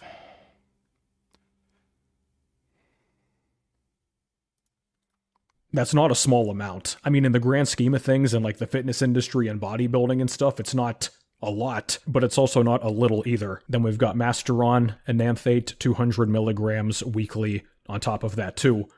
Masteron, I've never used it. As far as I know, though, it's very popular as like a...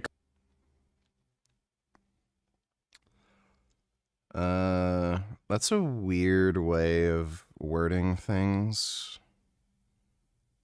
Cutting compound. It gives you like the dry look and increases vascularity. And then it says Aromacyon. Maybe it means aromacin. When needed, usually 5 milligrams every other day.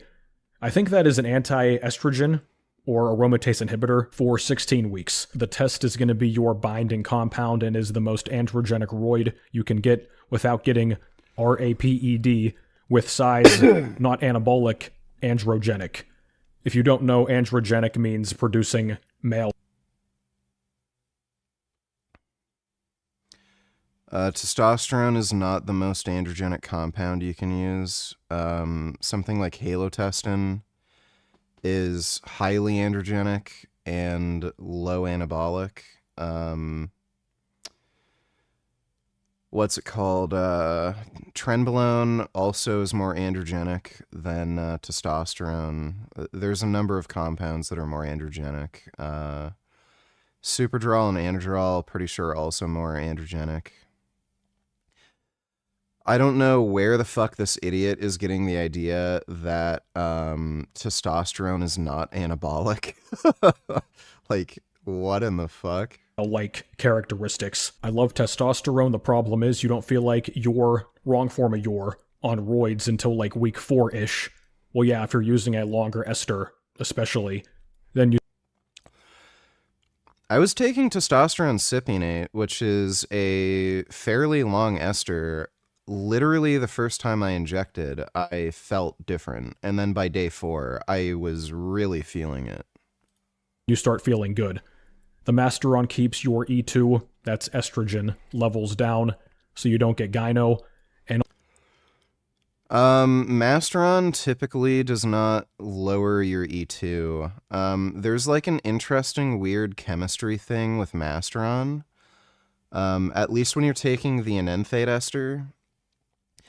Apparently Masteron enanthate is very difficult to produce, and when you actually mix the Masteron like raw with the ester, the enanthate ester, it turns black, and you have to filter it out. And depending on how you actually make the Masteron, it can either act as a SERM, a selective estrogen receptor modulator, or it can actually act as an aromatase inhibitor.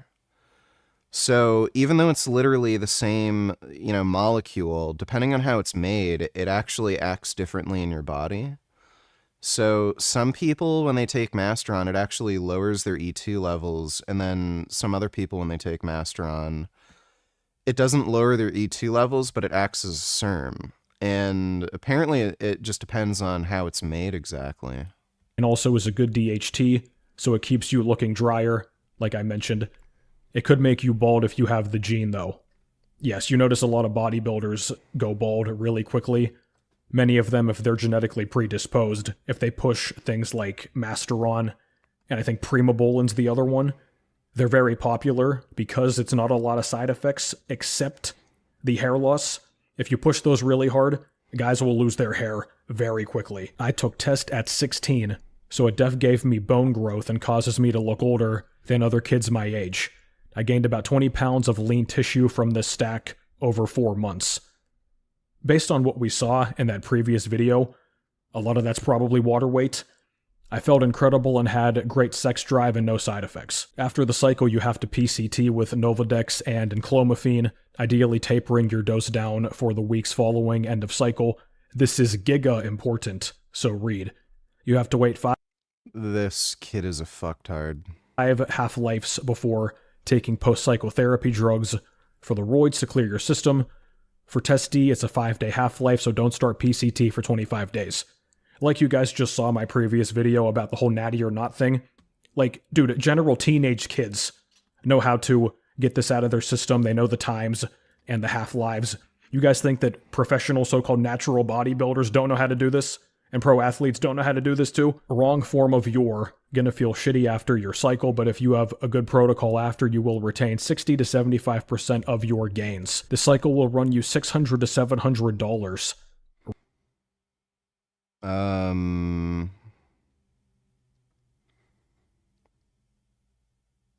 Over 4 months for testanenthate and Masteron.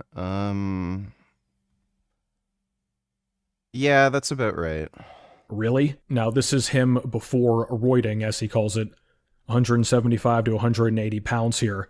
Okay, so if he weighs that much at this body fat and this size, he's got to be pretty tall. Then he says this is his few months of the cycle. 17 years old, 6'2", okay, around 200 pounds. I actually had a good physique when I bulked. Yeah, that's... He is not going to be a Mr. Olympia competitor. There you go. This is as much of a lean bulk as you can reasonably expect for most guys. And the steroids definitely help with that too. This goes into something too that I mentioned in the latest. He barely looks different. Like... Yeah. Barely looks different. I don't know how much of this is like genetics or this kid's an idiot who doesn't know how to train or doesn't train hard. But like he barely gained anything.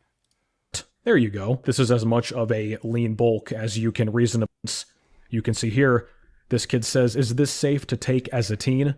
For dimorphism gains too. And then we see another kid on this forum, beginner stack progress at 7.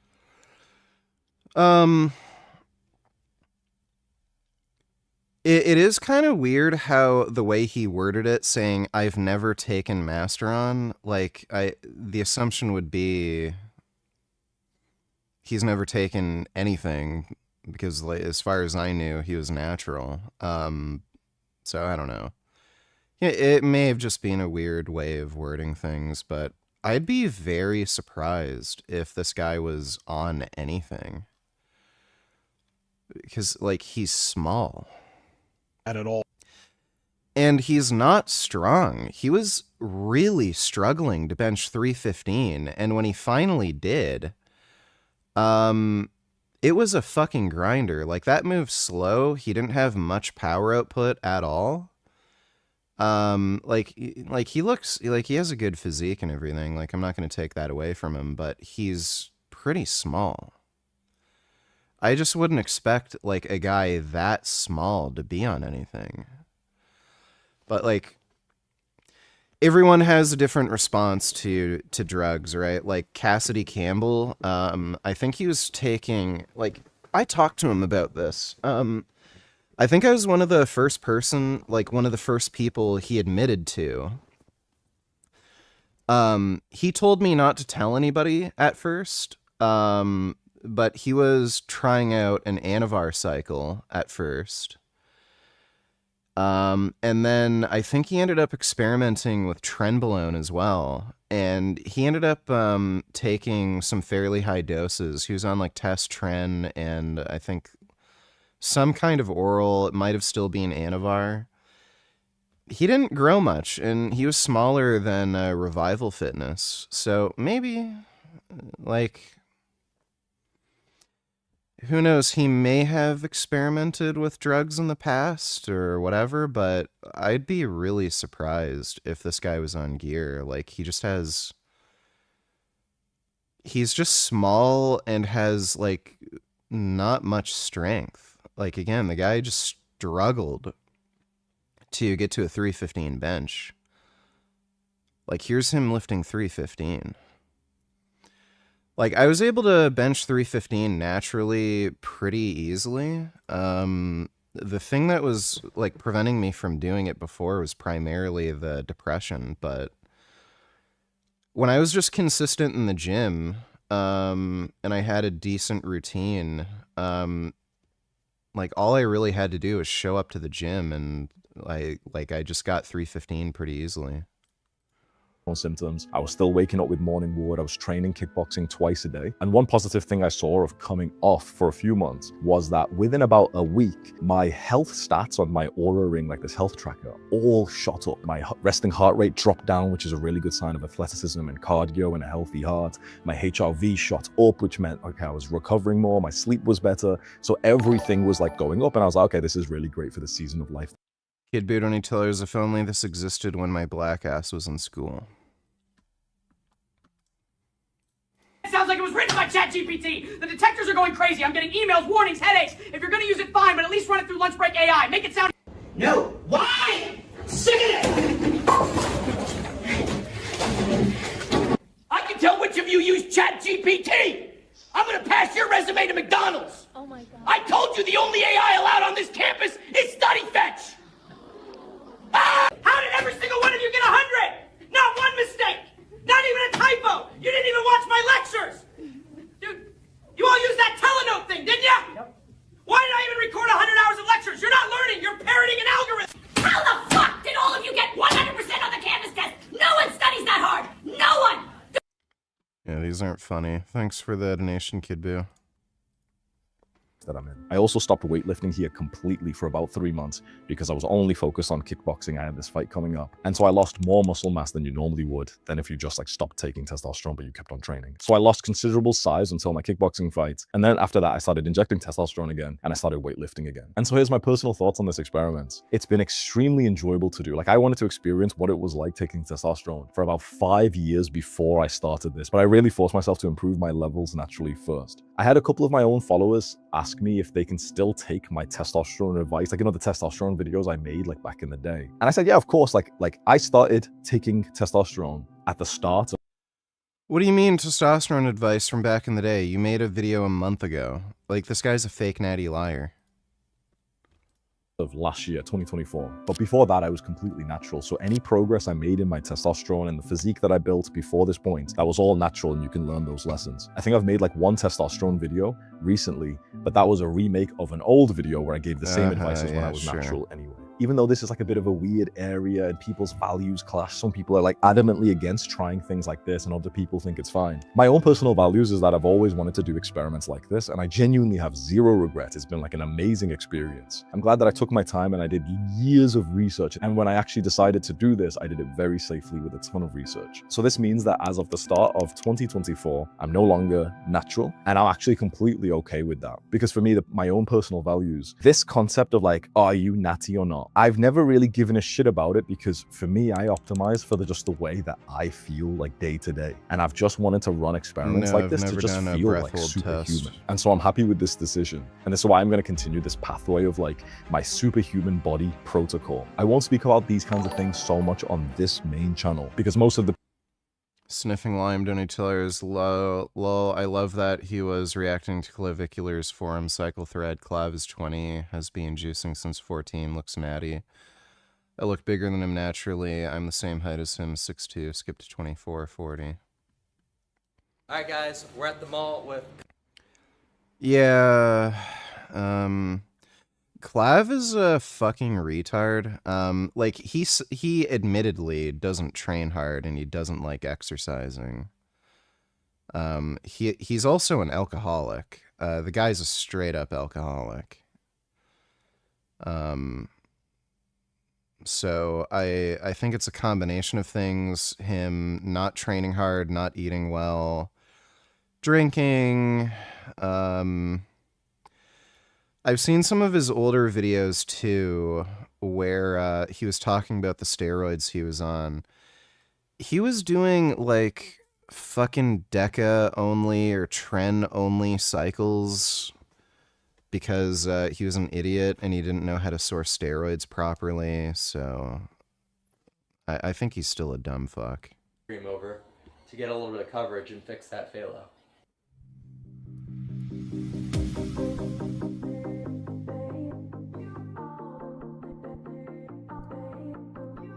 Yeah, he's very small for somebody who's on gear. Yeah, dude, I was like that. It's just funny how some people just stay so fucking small.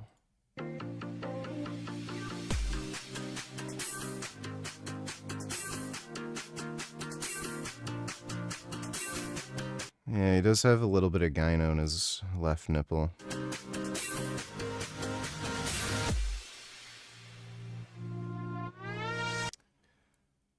Well, that's what happens when you don't train hard, don't eat well, drink, probably don't know how to take the drugs you're taking, and maybe don't have the best genes for muscle growth. Thanks for the donation though, Sniffing Lime. The people who watch this channel are a little bit younger, but my advanced channel that I'll have linked somewhere, maybe in the description, that's where I'll speak about more of these things. And that's also where I've made the full superhuman body protocol. It's like hours and hours long that you can go watch for free of like way more detail than what we've covered here. Do the hard work, especially when you don't feel. Well, Hamza's a lying jackass. Alright, now Greg's video. Don't respond to this video. I will bury you, Hamza. If you want to go ahead and maybe like hurt me more, you have the what to do that. You couldn't let it slide. No. What a gay retard. I don't care what he knows about me. I have to say my part. And so he lied. Coach Greg, in today's video, you're not going to believe it. Hamza outs himself as a fake natty by accident. And so before I get into that, I have to explain a little bit about why he would do such a thing. Remember, Hamza has over 2 million followers. He enjoys making fun of Coach Greg. And so it's come full circle. Essentially, Hamza's ended his entire career, and I'm not putting it lightly. Oftentimes people say... Justin donated $2. You think this dude is natty?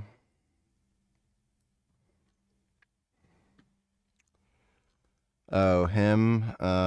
Yeah, I'm pretty sure he is. I know who that guy is. I'm fairly confident he's natty. Thanks for the donation, Justin. Ended their career, and they just throw it out there as if it's nothing. This guy has been losing thousands and thousands of followers each and every day, and it's just began to go viral, and wait till you see the shitstorm that's been going on.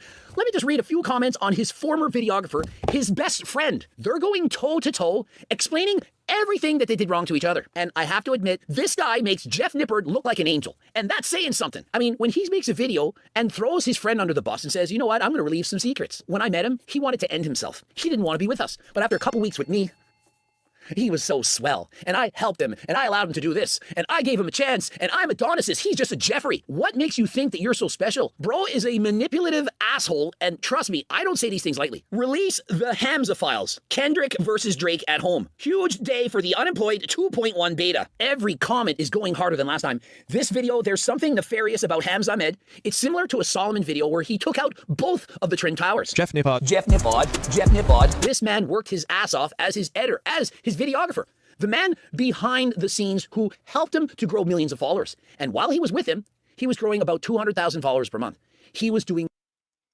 Should you do deadlifts on your pull day and leg days? Whatever you want. Like, I don't know why you do, like, I do push-pull legs, so if I'm doing deadlifts on my pull and leg day, I'd be doing deadlifts 2 days in a row. I don't know why you'd do that. So you can have it on either or, whatever you prefer.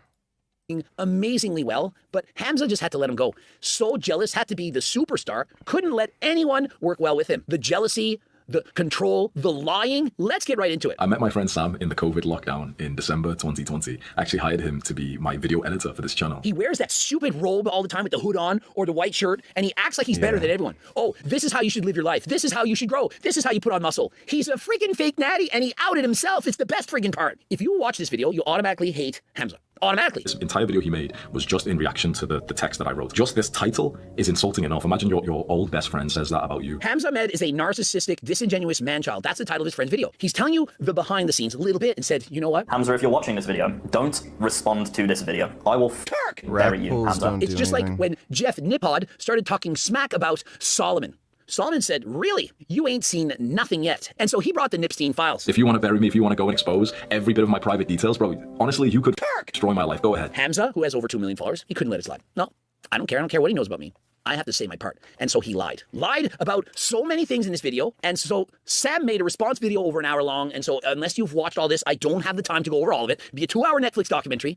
You have to simply go and watch it. Hamza, if you entered a call with your best friend, someone who means so much to you, to gain clarity, why did you record the call? This call, remember from a concerned friend?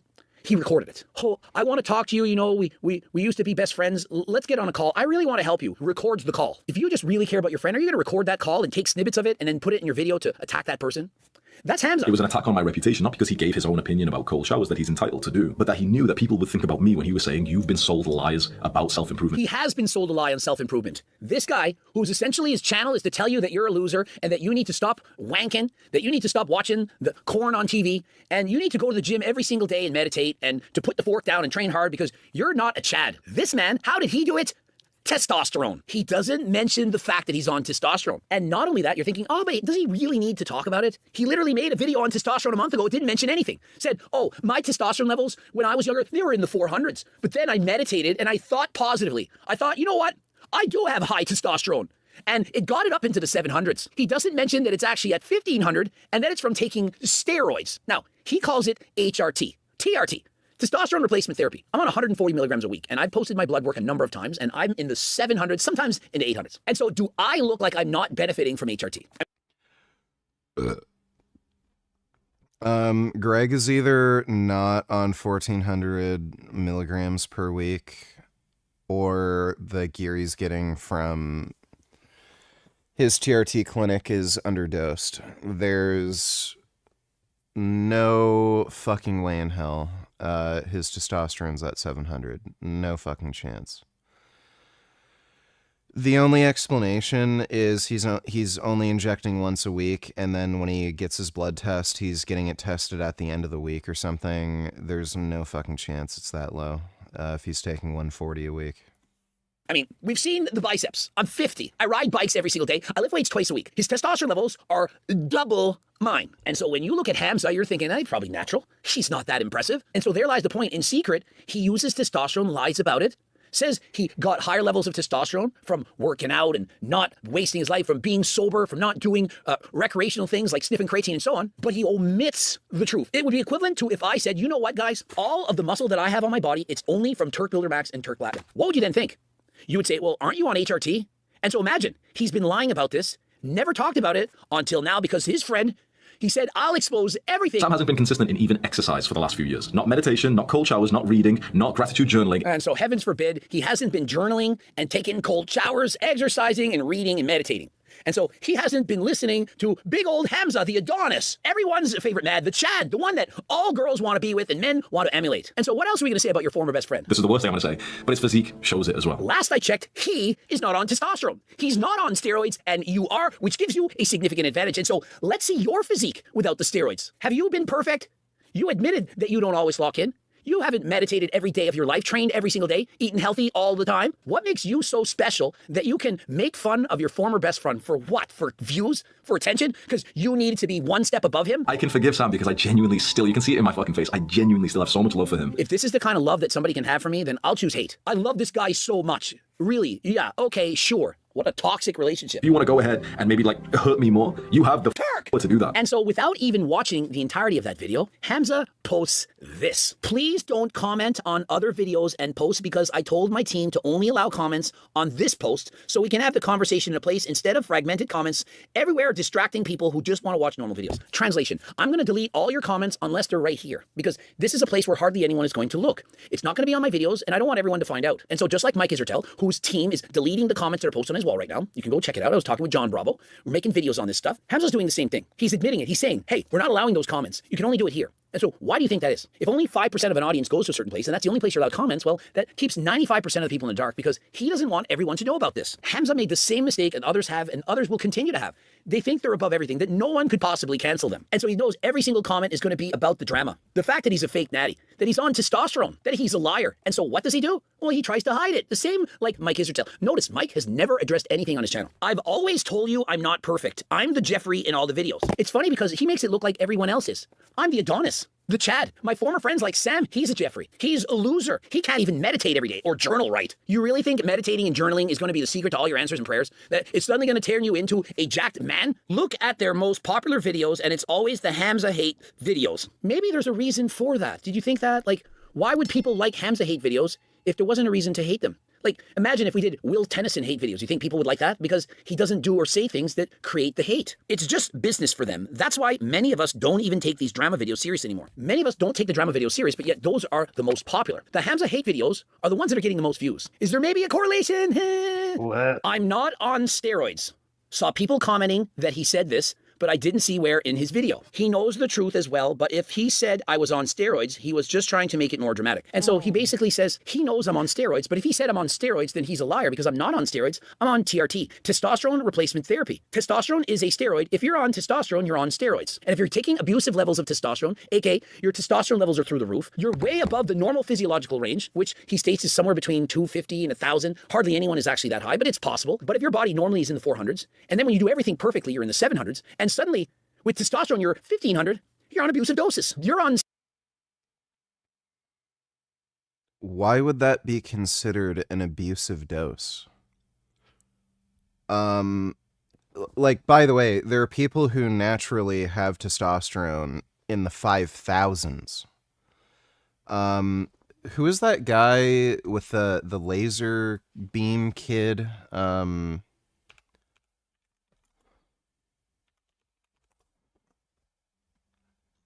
This guy. Is it safe? Let me see if I can find it.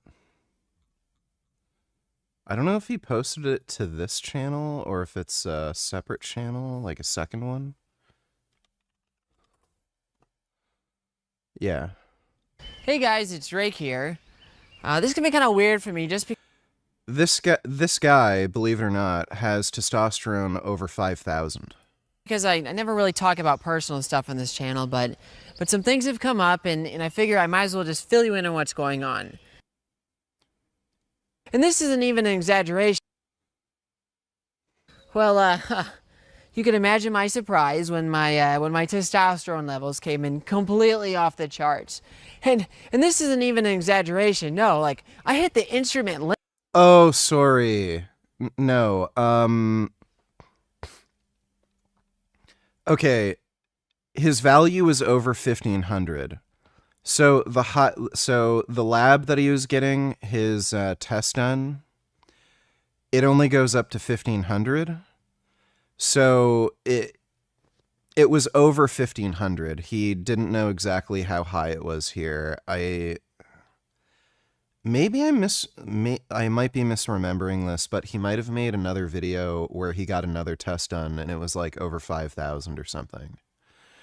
But yeah, his test was over 1,500. So it might have been 1,550, it might have been 2,000, who the fuck knows. But his test was over 1,500, and he doesn't take steroids. Limit. So I don't even know how high my levels really are. Now this isn't as good as it sounds. So this guy, who doesn't really lift weights or anything, doesn't take steroids, his natural test level was over 1500. So why in the hell is Greg claiming that if your test is at 1500, it's an abusive dose? There are people who naturally produce that much.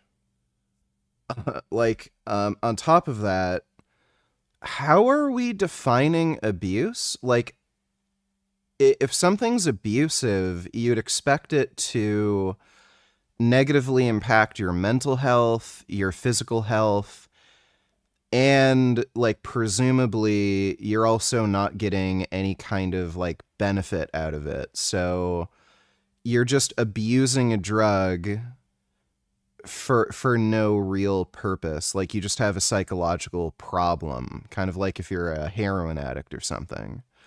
So, like, if somebody is a pro bodybuilder and they make really good money off of it, like Chris Bumstead, like, he's a millionaire now, would you say he's on, like, he's abusing testosterone? Well, like, not necessarily. There's, like, a professional reason for why he's doing it. Like, if you look at any pro athlete, they're going to be doing things that aren't necessarily conducive to long-term health, like with the amount they have to train, the amount of physical and psychological stress that they endure.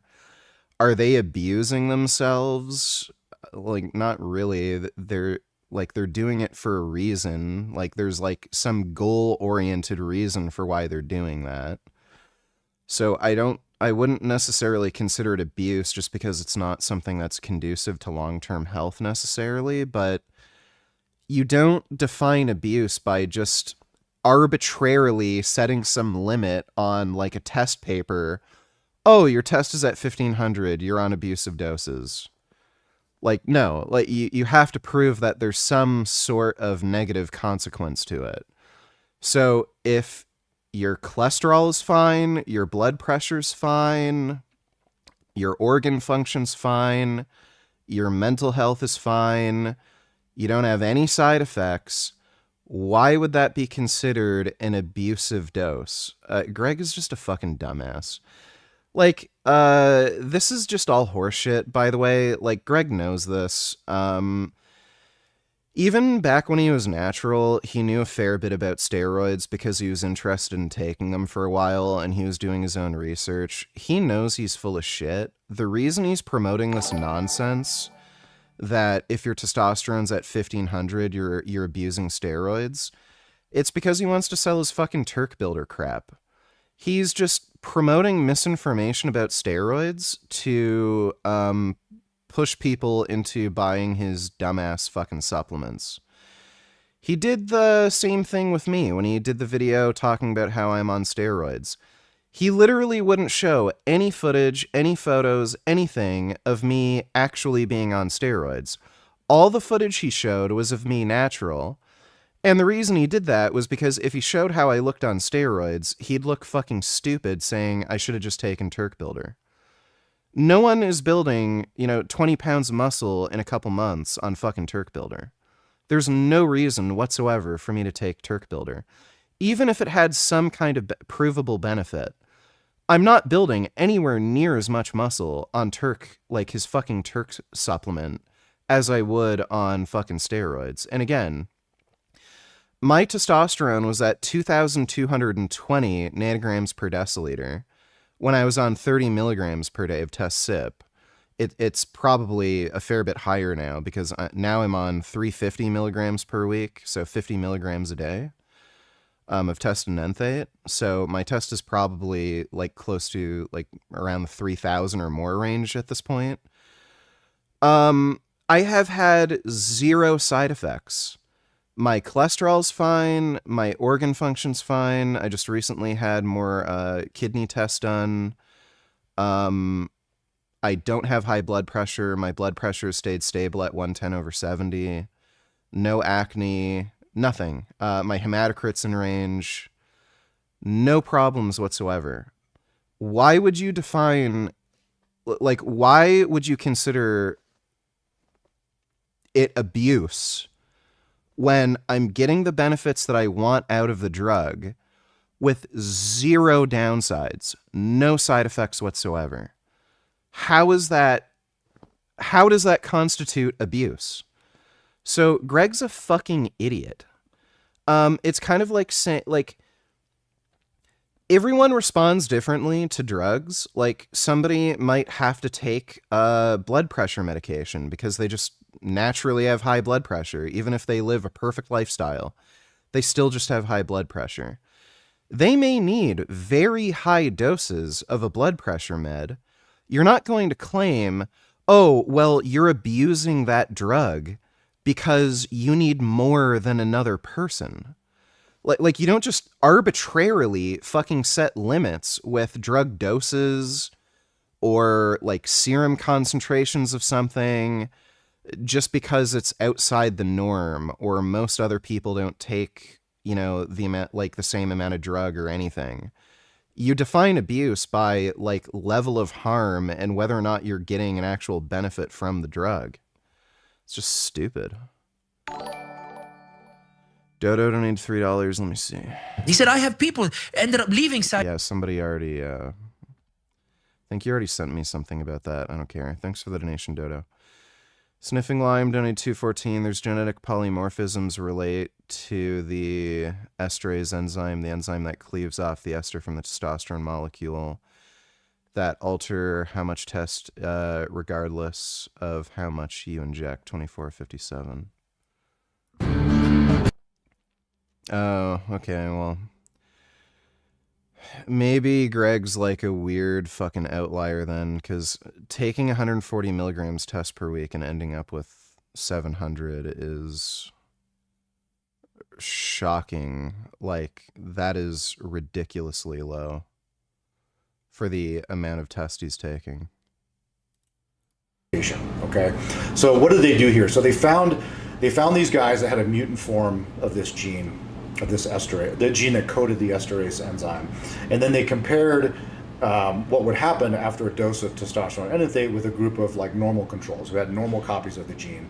And what they did is they gave these guys like a big slug of testosterone enanthate. So they gave them 500 milligrams intramuscularly, and then 2 days later check their total testosterone levels. And we would expect them to be sky high, right? After a huge super physiologic dose of testosterone, and especially 2 days later, their levels should be through the roof. And what we see here over here is in this chart. Now, they called the wild type version of this gene, they gave it the letter A. And remember, you get one copy from mom, one copy from dad. So they showed if you have at least one copy, so it's all you need is one copy because it's an autosomal dominant gene, then you had a normal response. And so look at what happened here. So these black bars here, this is the pre-testosterone levels. So both groups, regardless of what allele you had for this particular gene, you had very, very similar serum total testosterone levels. So 2 days after a 500 milligram intramuscular dose, as you would expect, boom, look, it's close to like 1900 nanograms per deciliter, which is what you would expect, right, in a normal individual. But here's the interesting part. If you had two copies of the mutant allele, so if you were, which is, again, homozygous recessive, so you have to have two copies of this defective gene, look at the difference. So you still had you still had a decent rise in your testosterone level, but you had a 650 point difference just with one change in this particular enzyme. So clearly there are other esterases involved here. There have to be, because if this was the only enzyme involved in cleaving the enanthate ester and it was completely knocked out, then you probably wouldn't get much of a detectable level at all. So this, there are either other esterases involved in the cleavage of testosterone enanthate, or this defective copy still had some activity, presumably. But that's a really impressive difference. I mean, a 650 point difference with the exact same dose of testosterone, same starting level in men who are otherwise, an otherwise homogeneous group of men. And then, the question is, okay, is this involved in the de-esterification of other steroid hormones as well? And this is a study, PDE7 Bravo is involved in nandrolone dehydrolysis. So we know it's heavily involved in testosterone enanthate. We know that it's involved in nandrolone, which nandrolone decanoate, right? Decanoate, depending on where you come from. That's an ester of nandrolone. So you require you need enzyme activity of this PDE7 Bravo in order to cleave that ester.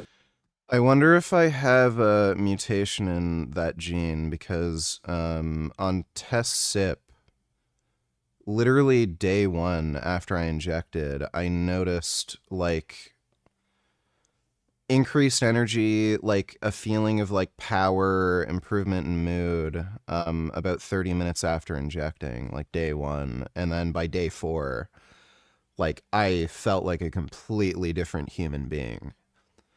And when I started boldenone, same thing. And boldenone has the undesolinate ester, which is extremely long acting. It has like, what, a 14-day half-life or something. 30 minutes after injecting boldenone, I noticed a difference. It like, I felt like a calming effect from it. Like I noticed something was happening. So I don't know if I have a mutation in like an esterase gene, because I feel like I uncleave the ester pretty quick. Because every time I inject, like I fucking feel it. Dodo, Donate Chillers, you inspire me so much, man. Well, thank you, Dodo. I'm glad that I can be a positive influence on you. Thanks for the donation, Dodo.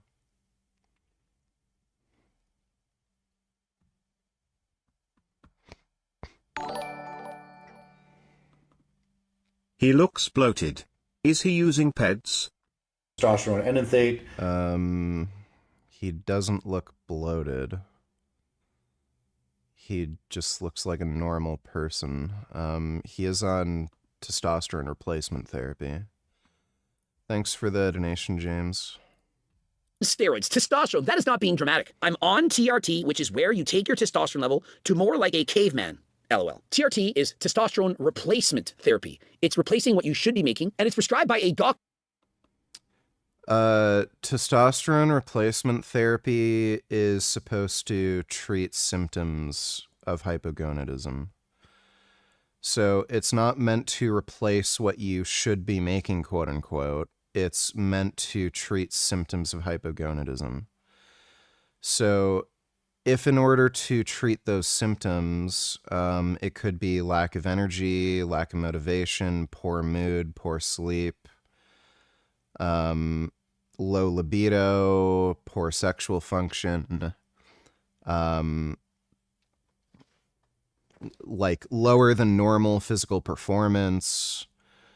If you need higher doses in order to treat those symptoms, then you should be on higher doses. You don't just arbitrarily say, oh, well, somebody your age normally produces 500 milligrams, or is at 500 nanograms per deciliter, so let's just get you at 500. Like, that's not how it works. Greg's a fucking idiot. Doctor or endocrinologist because your testes are not functioning properly. You're not producing sufficient testosterone in order to be healthy. It's not to put you way above the reference range and turn you into superhuman. 1,500 nanograms per deciliter instead of 700. What it used to be before. Now, I had an anthropologist write in and he... Like, by the way, what a stupid way to look at medicine. So, I don't know why people have this conception of medicine where, well, medicine should just make you normal, right? Like, rather than being able to make you stronger, healthier, let's just make you normal. Why? Like, if we could make medications that make your bones so fucking strong, it's impossible for you to break a bone, even in, like, a car accident. Or if we have medicines that, like, make you ridiculously physically strong, like give you the strength that's 10 times higher than a normal person, or makes you resilient to every fucking disease. Like, it's impossible for you to get HIV, AIDS. It's impossible for you to get an infection.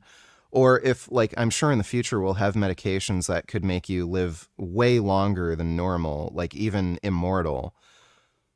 why would you say, oh, well, that's bad. You're not supposed to be superhuman. You're supposed to die by the time you're 90. You're supposed to be weak and frail in old age. You're supposed to get HIV if you have sex with a prostitute. Like, why would you look at medicine in that kind of way? Like, I mean, we want to be better than normal. Like, normal sucks. We age, we get frail, weak, we injure ourselves easily, we're like compromised by disease. You know, we can feel like shit. Like, if we can use medications to be superhuman, why wouldn't we want to be superhuman? Like, if Captain America Super Soldier Serum existed, where you can have the strength of 10 men, you're immune to disease, and you're immortal, and you heal like Wolverine, why the fuck wouldn't you take Captain America Super Soldier Serum? Like, this is the dumbest, most bitch-made way to look at fucking medicine. And again, he's doing this horse shit not because he believes in what he's saying. He's doing this fucking horse shit because he wants to peddle his fucking stupid supplements.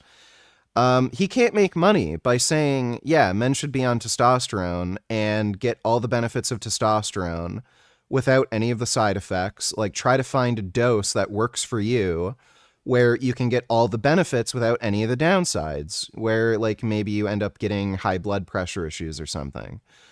Well, he can't make money doing that because he doesn't sell testosterone. He sells fucking testosterone. So he wants to give everyone this idea, oh, testosterone is bad for you. If you're outside the reference range, you're going to be unhealthy. Take testosterone, though. Like, fuck you, Greg. Fucking dickhead.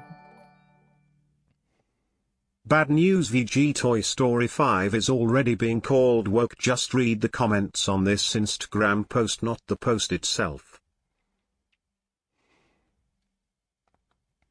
It's a reboot? You reboot everything. It's all about Jessie, which is really cool. She's in trouble and she needs help, and we're all over this, so she has to gather everybody. How much I can tell you that there's the funniest thing to me is that there's a plane crash like that Hanks movie. Jessie was a good character. I don't mind her being the main character, but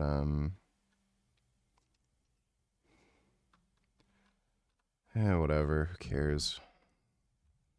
The movie isn't out yet, so thanks for the donation, Dodo. He said this is bullshit. There is no proof that a caveman had testosterone levels of 1,500. And why are we trying to be like caveman? Does this not remind you of the Liver King? The Liver King and his ancestral tenets. Perhaps he was just trying to be like his ancestors by taking testosterone. Liver King is such a fucking faggot. Growth hormone and so on. And so right there, it feels awesome. And notice, by saying his testosterone should be at 1,500, that shows you that he doesn't know anything about testosterone. There's no way a doctor, endocrinologist, would have explained to him that he should have testosterone levels of 1,500. Yeah, doctors, the people who literally have no fucking clue what they're talking about, don't know anything about these fucking drugs, lie to you constantly about this fucking horse shit. But he's experienced this. He went to 3 different fucking doctors until he could find a doctor that would give him a reasonable testosterone prescription. The first doctor he went to, like, refused to even give it to him. Then he, like, got referred to an endocrinologist. That endocrinologist did a bunch of useless, pointless fucking tests where they measured his testicle size for some reason. Why? All you need to do is measure, like, the guy's testosterone level. Why the fuck would you bother measuring the guy's testicles unless you have a sexual fetish? Then he was told that for some arbitrary reason, the doctor would not allow him to get his testosterone above 400 nanograms per deciliter, even though that wasn't high enough for him to get symptom relief. Then eventually he found another doctor that said, okay, you know what, we'll start you off on 100 milligrams of test per week. If you feel a little better on a higher dose, we can up the dose. He settled on 140. He had to go to 3 different fucking doctors until he found a doctor that even had any fucking clue what he was talking about. And then he's saying, oh, an endocrinologist would never fucking say it's healthy. Well, they don't know what the fuck they're talking about. They don't prescribe these drugs. They lie to you. They have weird ideological positions against steroids, period. Like, it's fucking retarded for him to say this. And again, testosterone is a very old drug. It was developed like in the 1920s or something. And there is so much research on it. It is one of the most well-tolerated drugs in existence. And there's meta-analyses of randomized trials on this. On the video that I made in response to Greg, Greg was talking about some of the mental health side effects of testosterone. And I debunked some of the nonsense he was fucking saying. I linked this meta-analysis, association of testosterone treatment with alleviation of depressive symptoms in men, systematic review and meta-analysis. So they looked at a bunch of journals, and what was it? This was randomized placebo-controlled trials, so all RCTs. So basically, highest quality of research possible. What they found was testosterone treatment appears to be effective and efficacious in reducing depressive symptoms in men, particularly when higher dosage regimens were applied in carefully selected samples. However, given the heterogeneity of the included RCTs, more pre-registered trials are needed that explicitly examine depression as a primary endpoint in consideration, or and consider relevant moderators. So basically what they found was the higher the dose of testosterone, the better men feel.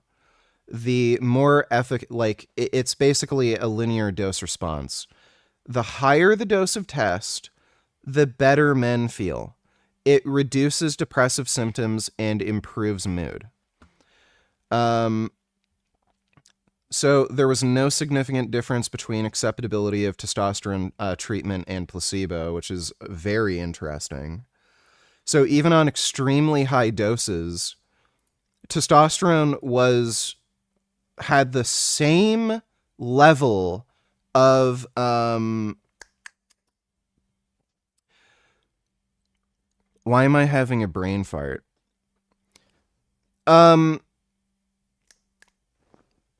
Well, they say it there, like acceptability. Basically, they had no, like, versus literally taking nothing at all, even higher doses of testosterone were fine. It's tolerability. Even high doses of testosterone, up to 600 milligrams per week, were as well tolerated as literally taking no drug at all. It is one of the most well-tolerated drugs in existence. Like you do not see these sorts of results in SSRIs or NDRIs or NRIs, like all of these antidepressant medications. So many people, particularly men, complain about sexual dysfunction on those drugs, or low mood, feeling like a zombie. Whereas with testosterone treatment, even high doses, up to 600 milligrams per week, it was as well tolerated as literally taking no drug at all. So the idea that, you should be worried about taking high doses of testosterone, it's one of the most well-tolerated drugs in existence. Like the only thing that is even remotely comparable, like maybe high blood pressure meds. Like high blood pressure medications have gotten so good that they practically have no side effects. The only worry with blood pressure meds is if you take too high of a dose and your blood pressure goes down too much. But like blood pressure meds maybe are like one of the most well-tolerated medications as well. It's fucking retarded for him to fucking say this.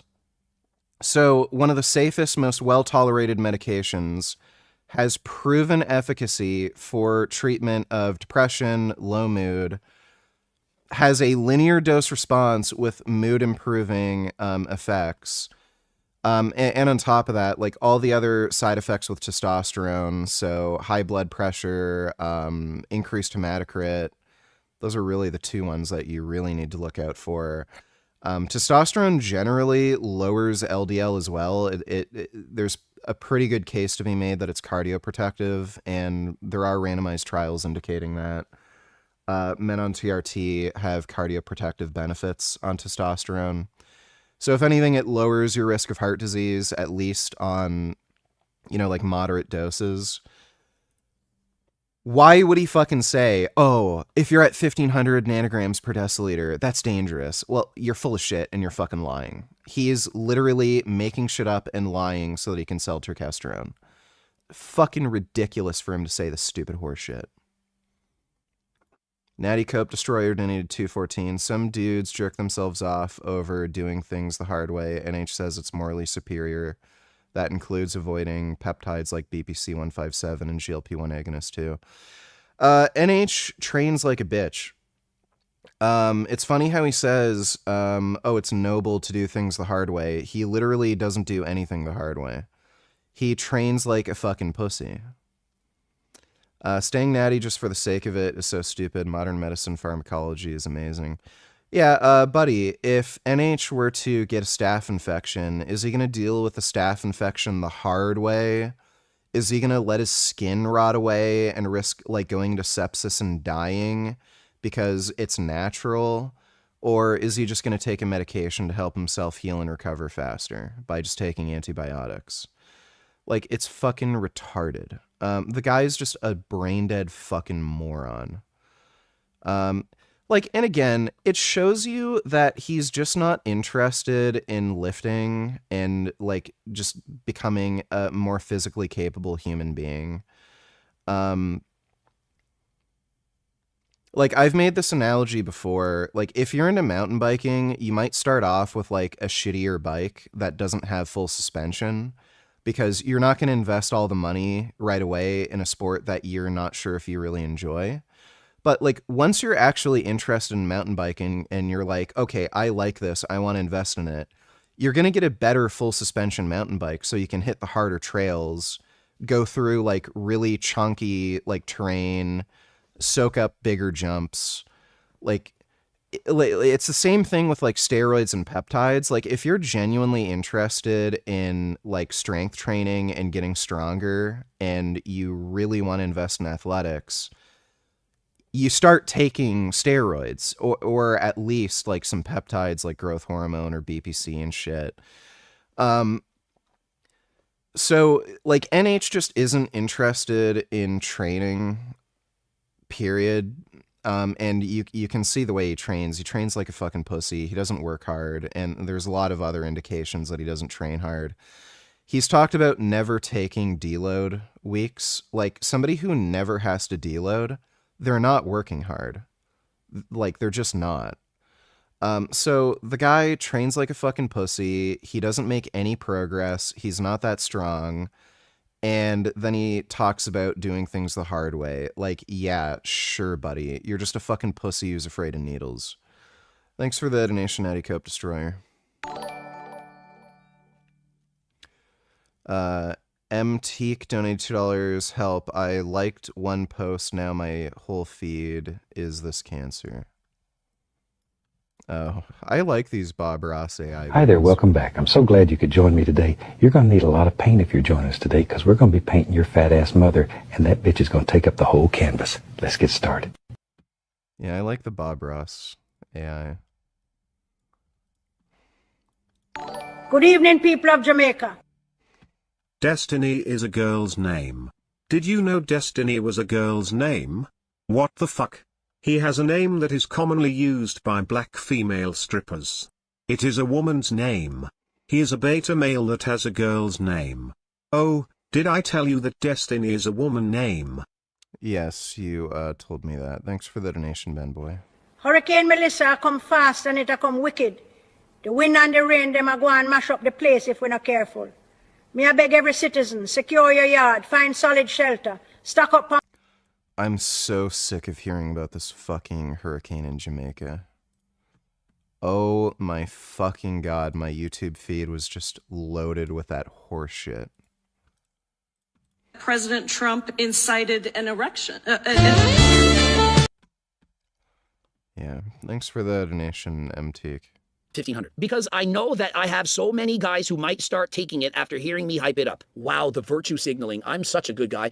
I kept it a secret, a lie, if you will, because I care so much about you guys. You know, I didn't want you to benefit from feeling like a superhuman like our cavemans did. I wanted it all for myself. Why would I want young people who look up to me to hop on and cheat using steroids when it feels so amazing? You know, I didn't know anything about it. I'm just telling you now. Everyone hop on steroids. You teach men, young men, how to be Chads, Adonises. You're supposed to try to help them.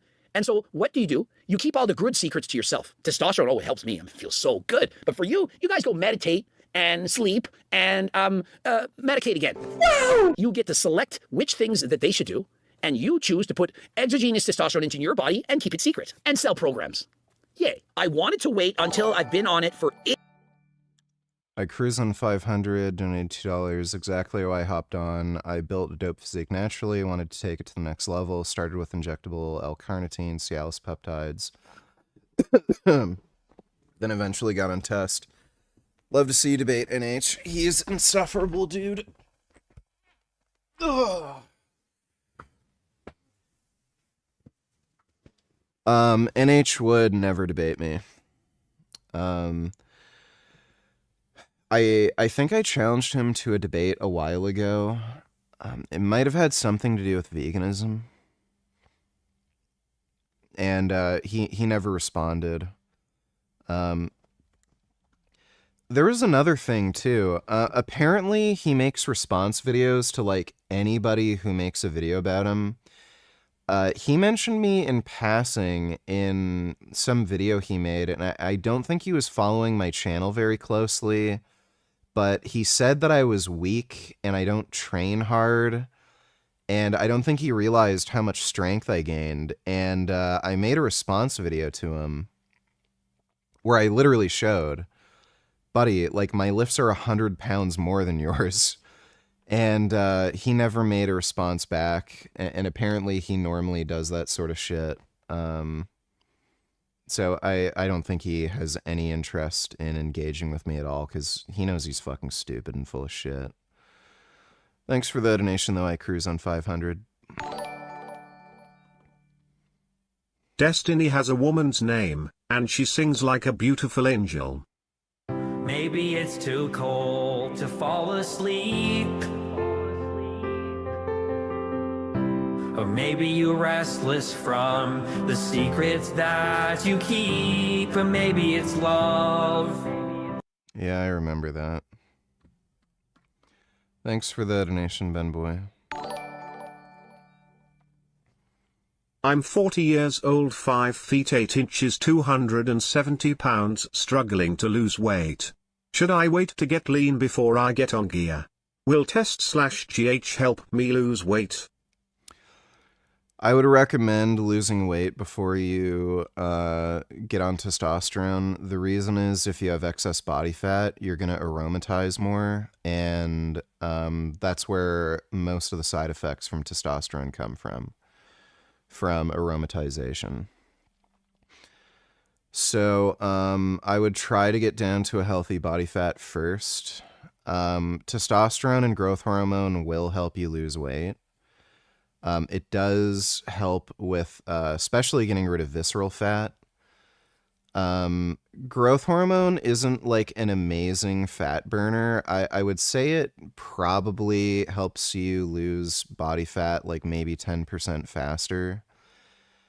But if you're going to use it for weight loss, like it's an extremely expensive weight loss drug. I'm on 5 IUs per day. I'm spending $450 a month on growth hormone. So for most people, that's like quite a cost. And if you're only really interested in using it for fat loss, you could spend your money much more wisely by taking a GLP-1 agonist, which is much cheaper and much more efficacious for fat loss. If you're having like real issues with like motivation and exercise, like you might just want to go on testosterone replacement anyway, and either start with a lower dose or take an aromatase inhibitor with it. Like, it really depends. Some people, it doesn't matter. Even if they're overweight, they don't aromatize too heavily. But at 5'8", 270, like, you're pretty chunky. So ideally, you do want to get down to a lower body fat percentage before you go on test. But it does help with body composition changes. It does help with fat loss, particularly with the loss of visceral fat. But again, in order to avoid side effects from gear, from aromatization, it is better to lose weight first. I would start with a GLP-1 agonist drug. So if your problem fundamentally is your diet, if you're 270 and you can't lose weight, testosterone isn't going to fix your diet. So I would recommend going on a GLP-1 agonist. Retatrutide seems to be the most efficacious weight loss drug at the moment. And you can get retatrutide fairly inexpensively online. If you live in the US, one of the best sources for it would be Chase Iron's website. I think it's omegaamino.net. He's selling it right now. But there's a lot of peptide websites that are selling it. I think Chase is selling it for, it's like 20 milligrams for like maybe 120 or 150, something like that, which is a fairly decent price. The starting dose for retatrutide is 2 milligrams per week. You may need a higher dose. But, considering that you're going to save money on food, I wouldn't really worry about it too much. Like, if you need to spend $200 a month for retatrutide, you're also probably going to save at least $100 a month on food, so it kind of cancels it out anyway. So, yeah, if your primary issue right now is weight loss, I wouldn't take Test and GH because it's not really going to help you lose weight. What's going to help you lose weight is sticking to a calorie-restricted diet. So your first consideration right now should be like what GLP-1 agonist you should be on. So I'd recommend retatrutide. It's the most effective GLP-1 agonist at the moment. It's also fairly well tolerated. There are side effects associated with it. Not everybody experiences every side effect. The most common side effects are nausea and digestive issues like diarrhea. So just start on a lower dose, 2 milligrams per week. It takes about 2 weeks. It takes about 4 weeks for the maximum effect of the drug to actually start. It sort of builds up in your system. So I would start off on 2 milligrams per week for 4 weeks. If you're not getting adequate appetite suppressing from that dose, then I'd increase the dose either to 3 or 4 milligrams per week, stay on that for another 4 weeks. And if you're getting adequate appetite suppression from it, then just stay on that dose until your weight loss stalls, and then consider upping the dose again. And then I'd try to get down to like sub 200 pounds, and then I'd maybe consider going on test at that point. I would recommend growth hormone. I would start with just a replacement dose of like 2 IUs per day if you're a male. It is expensive, and I would make sure you do good research to make sure you're sourcing it well, especially on the US market.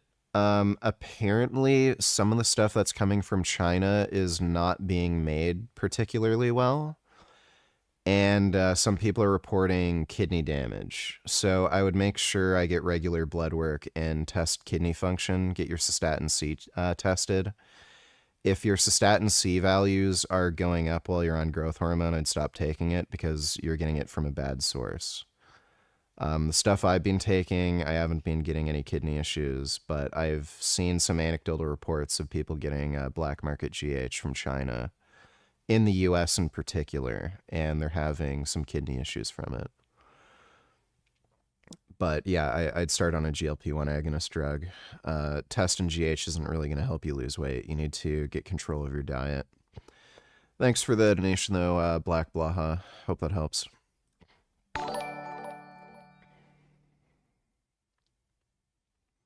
Trend Prolapse donate 214. Try not to cringe. This guy thinks he knows more than board-certified endocrinologists and PhD researchers. Naturalistic fallacy and Dunning-Kruger overdose. Watch from 1742 to 19. Hello YouTube, we're talking TRT again. 5 reasons you shouldn't jump on TRT. Oh my fucking god.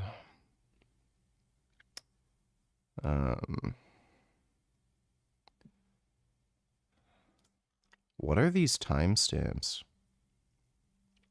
Your gains will be drug dependent. I don't know how he figures that.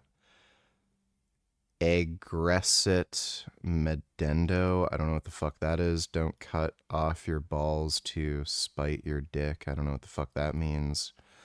TRT is not healthy. Yes, it is.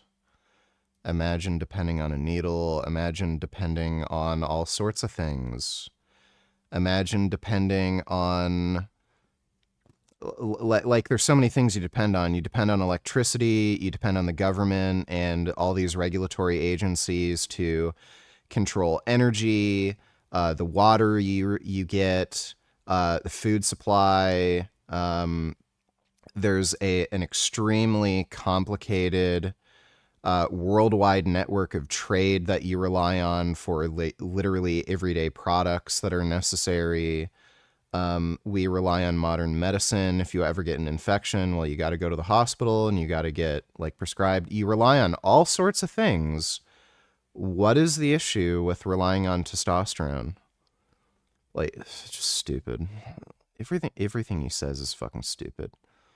1742. Point number 4. It will damage your health even if it's just in a normal range, right?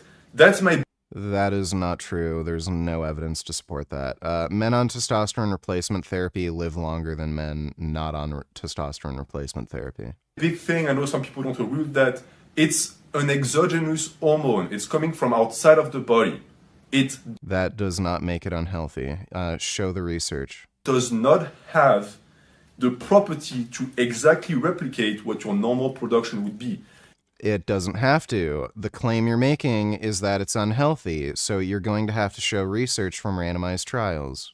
And even though it's supposed to be in the normal range, it's still going to create damage. It will. No. It's unavoidable. So again, testosterone is cardioprotective. Men on testosterone replacement therapy, they have less heart attacks, better arterial function. They have estrogen levels that are in a healthier range that help protect their arteries. Like, again, you can just look at all-cause mortality. All-cause mortality is lower in men taking TRT. Because your body didn't produce it.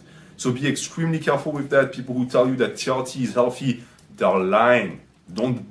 Yeah, well, randomized trials don't lie, so show results from RCTs or prospective cohorts. Buy into that. It's not healthy. If it was healthy, you wouldn't need to inject it. Being healthy means you don't need.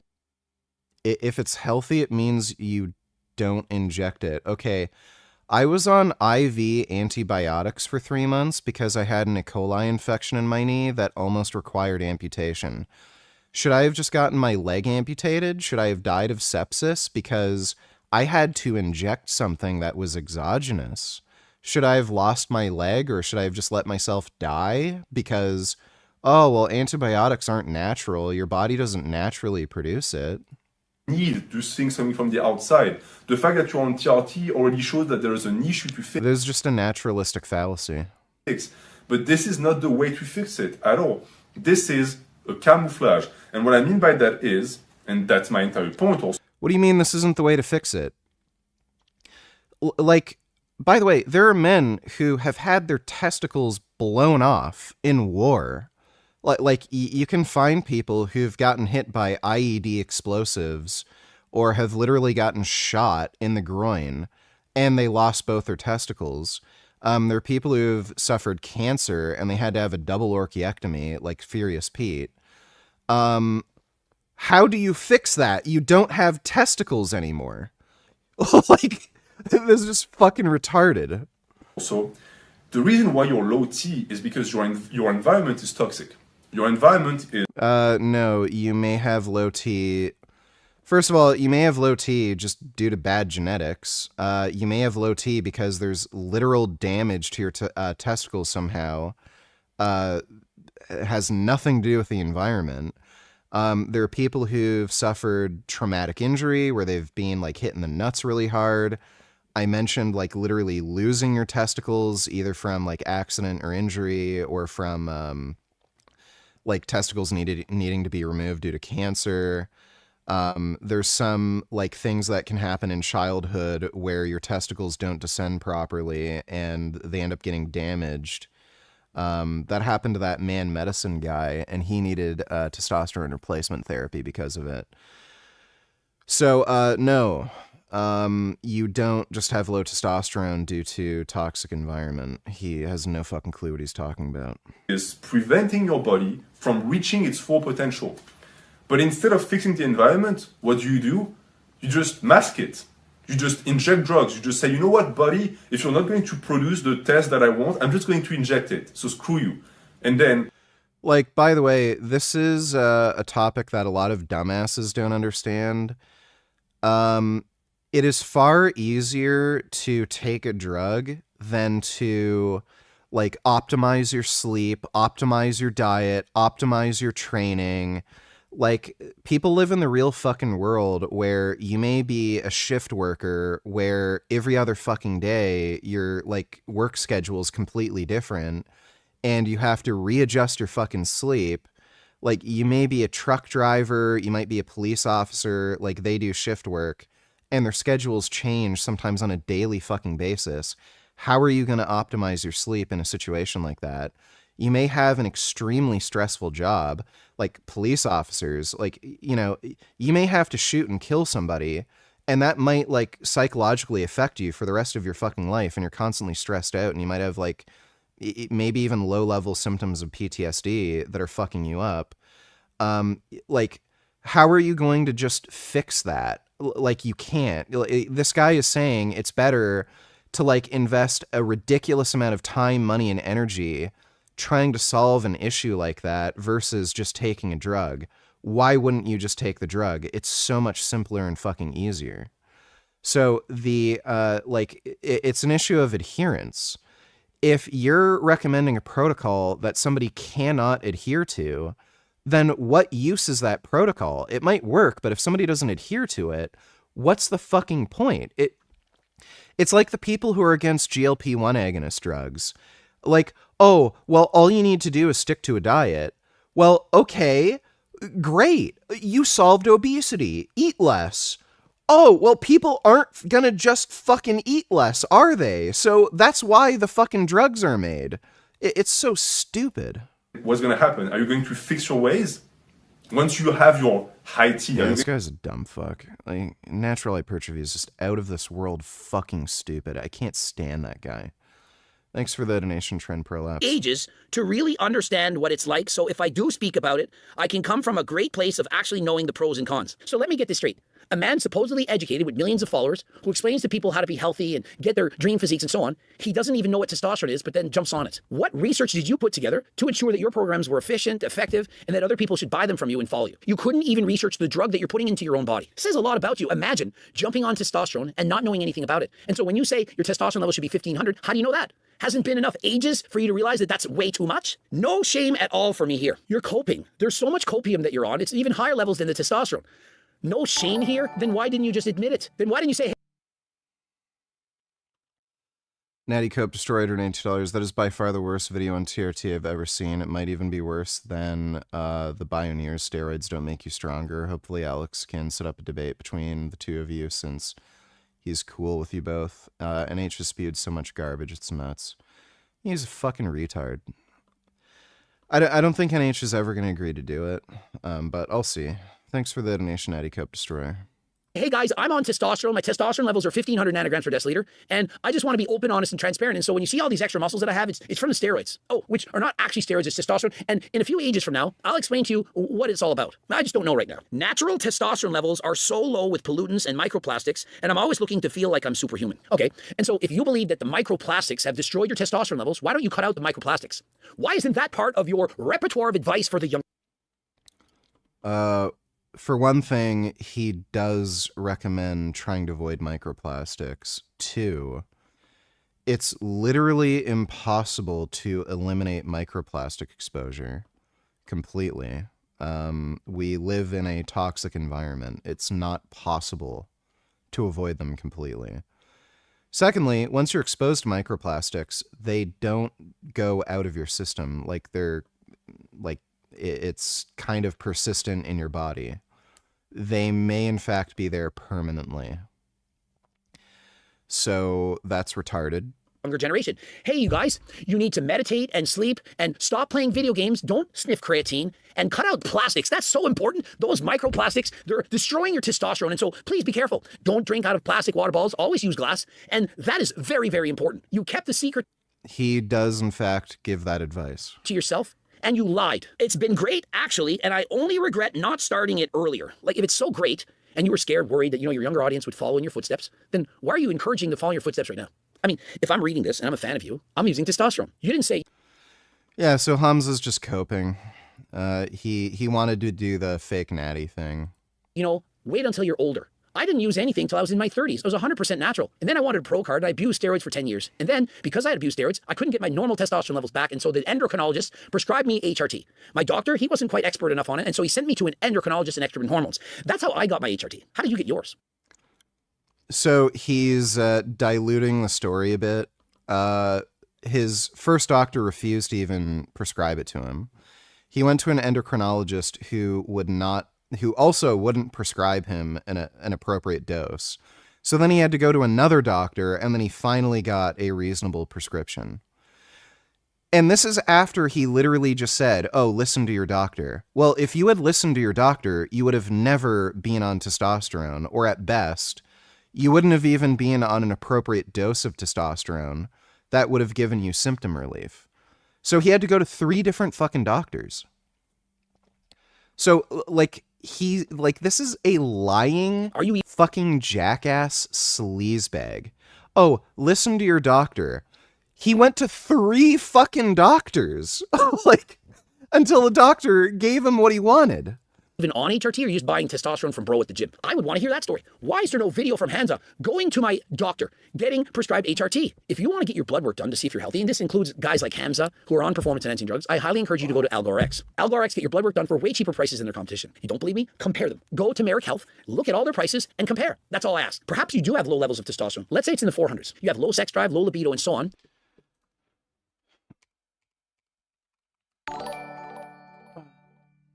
Merrick. This is what I've been dealing with the cats, Richard.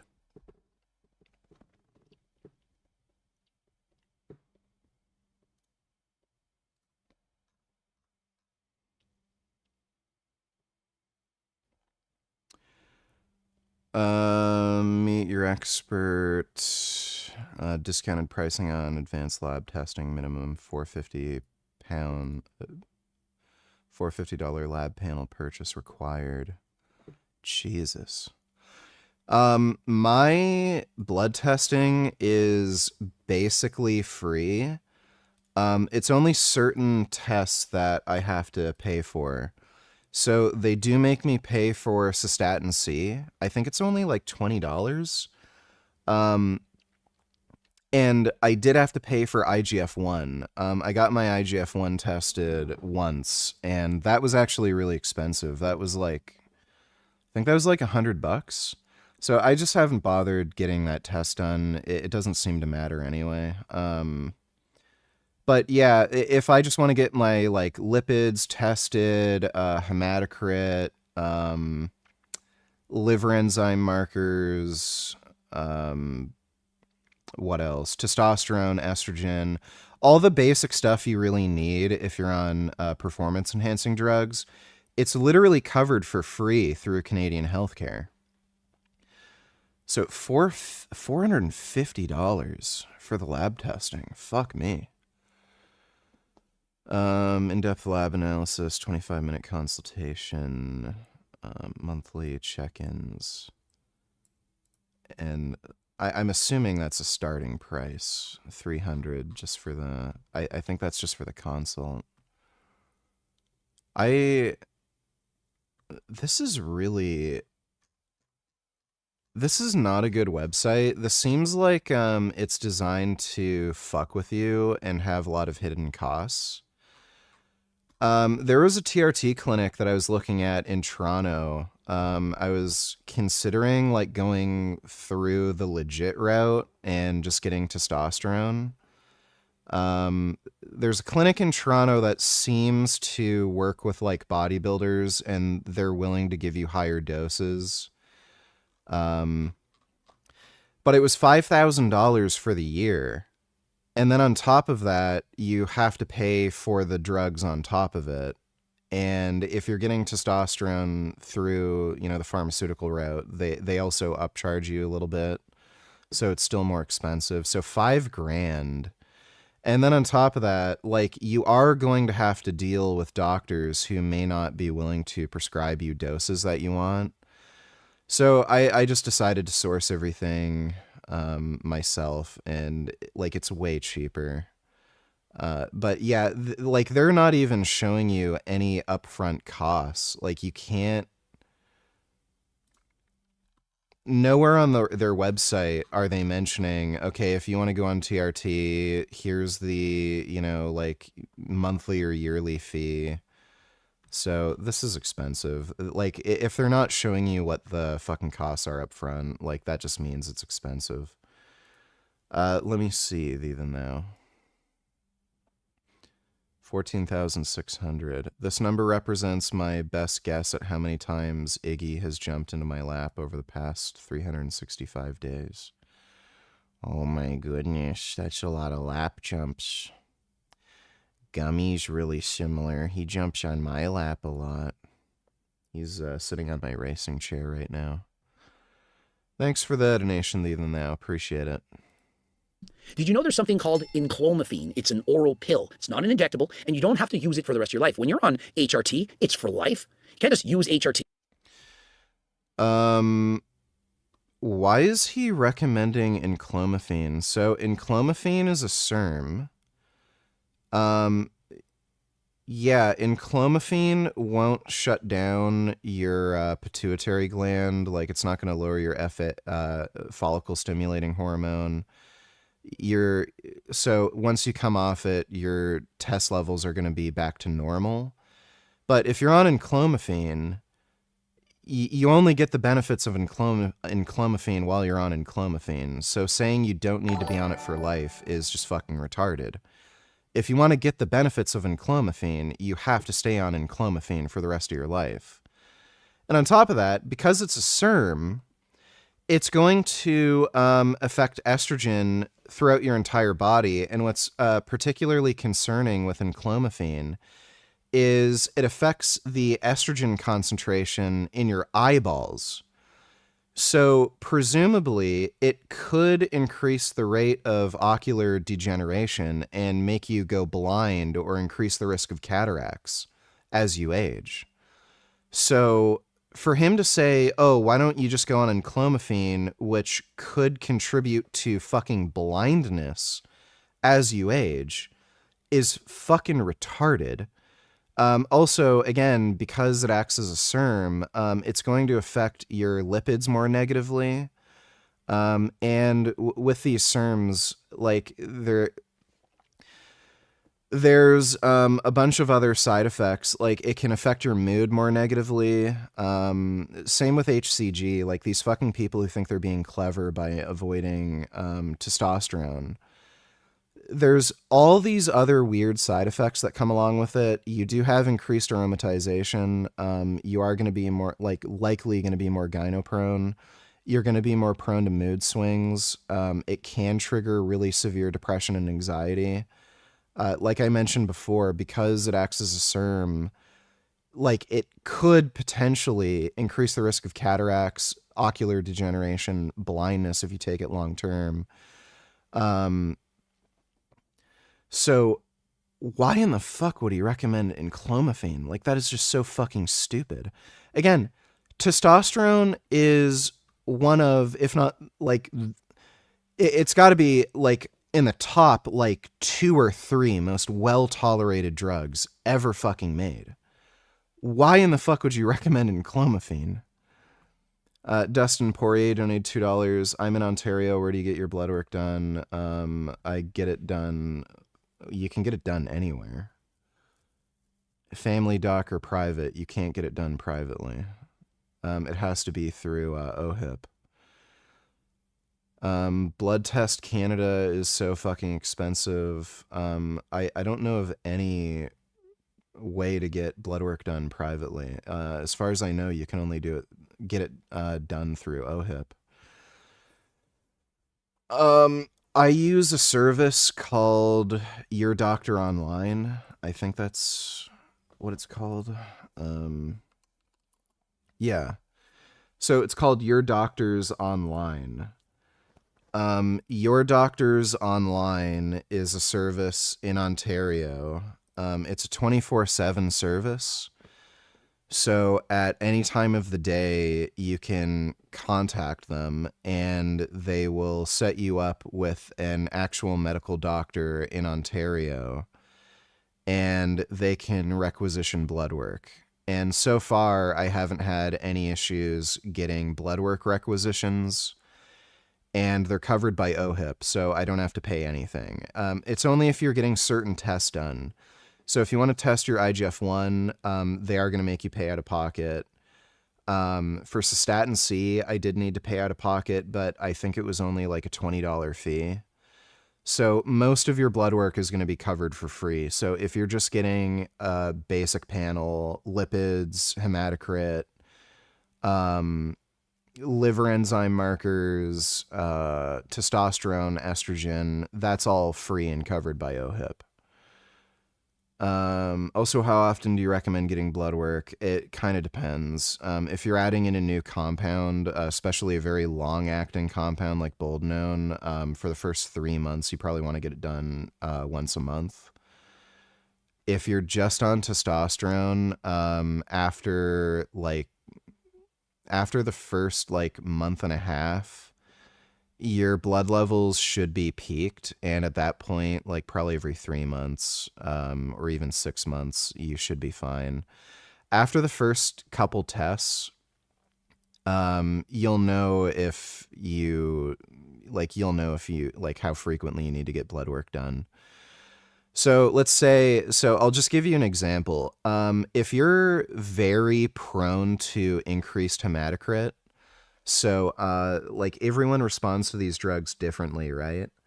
So if the steroids you're on are massively increasing your red blood cell and platelet count and increasing your hematocrit, you're going to have to track how quickly those blood markers increase. So you may want to get that tested every month. So get a test done when you're natural. After about a month and a half or 2 months, get your blood work done. See the change in your hematocrit, and you specifically want to look at your red blood cell count and your platelet count. If those have increased massively in 2 months, where they're literally out of range, then you're going to want to get your blood work done, possibly monthly, for the next few months, just to see how quickly those markers are increasing. But once you actually see a pattern with how quickly those markers increase, you're staying on the same doses, then you don't need to go in every month. You can go in every 3 months or every 6 months, because you basically know how much those markers are going to change in between blood tests.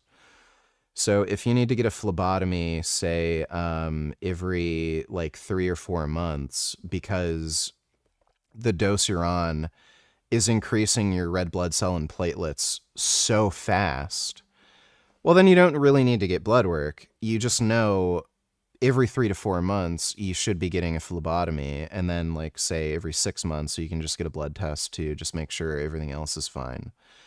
But if it's the case that you're not experiencing that effect and your hematocrit is staying like pretty much the same, then like again, it's just not something you need to worry about. So like every like maybe 4 or 6 months, just get some blood work, just to be safe.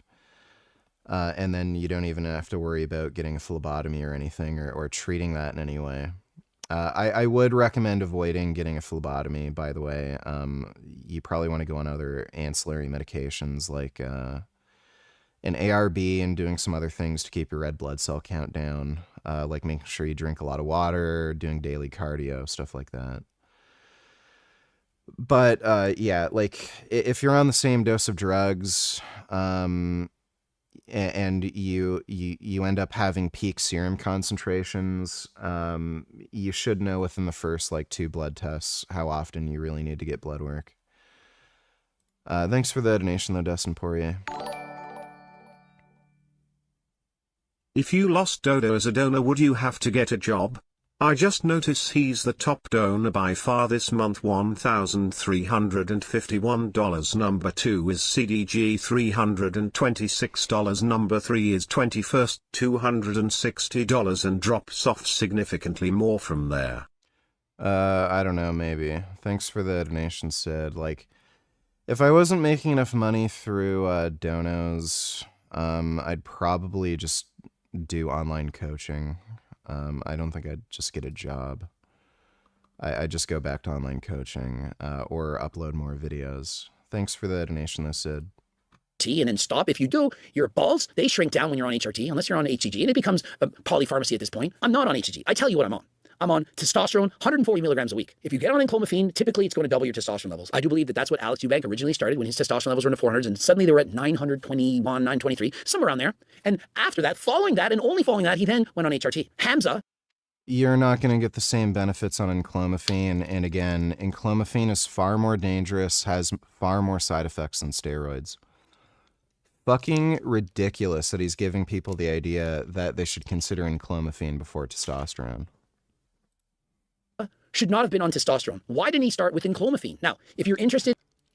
Because that's fucking stupid. It's a more dangerous, less well-tolerated drug. Why would you start with a more dangerous, less well-tolerated drug? In enclomiphene, doctors from Al Gore will legally prescribe it to you, and it's a prescription medication. And so you need to answer a couple questions. It's not going to take all that long, a couple minutes. And doctors will prescribe pharmaceutical enclomiphene. Greg is such a fuckwit. Like, such a dumb-ass fuckwit. To you. It's not from some SARM's website. They don't sell bullshit. Everything they sell, 100% legal, prescription only. Code Greg, 10% off. Remember, I didn't just want to be sponsored. Oh, there we go. He gets a kickback. Okay. I wanted to be an owner. I wanted to do so much more research. You need to do the research before you take the drugs. You're going to start taking the drug and then research about it. Before I started steroids, I knew more than 9... Dustin Poirier donated $2.14. Thanks. Never heard of that website. Lifesaver. For reference, this was the website I was going to use before starting LMAO checkout. The price is private via Dynacare.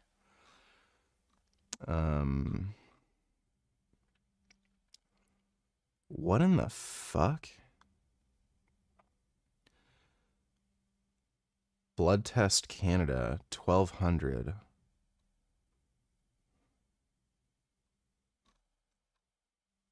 Private blood tests in Canada. I didn't know they had private blood testing.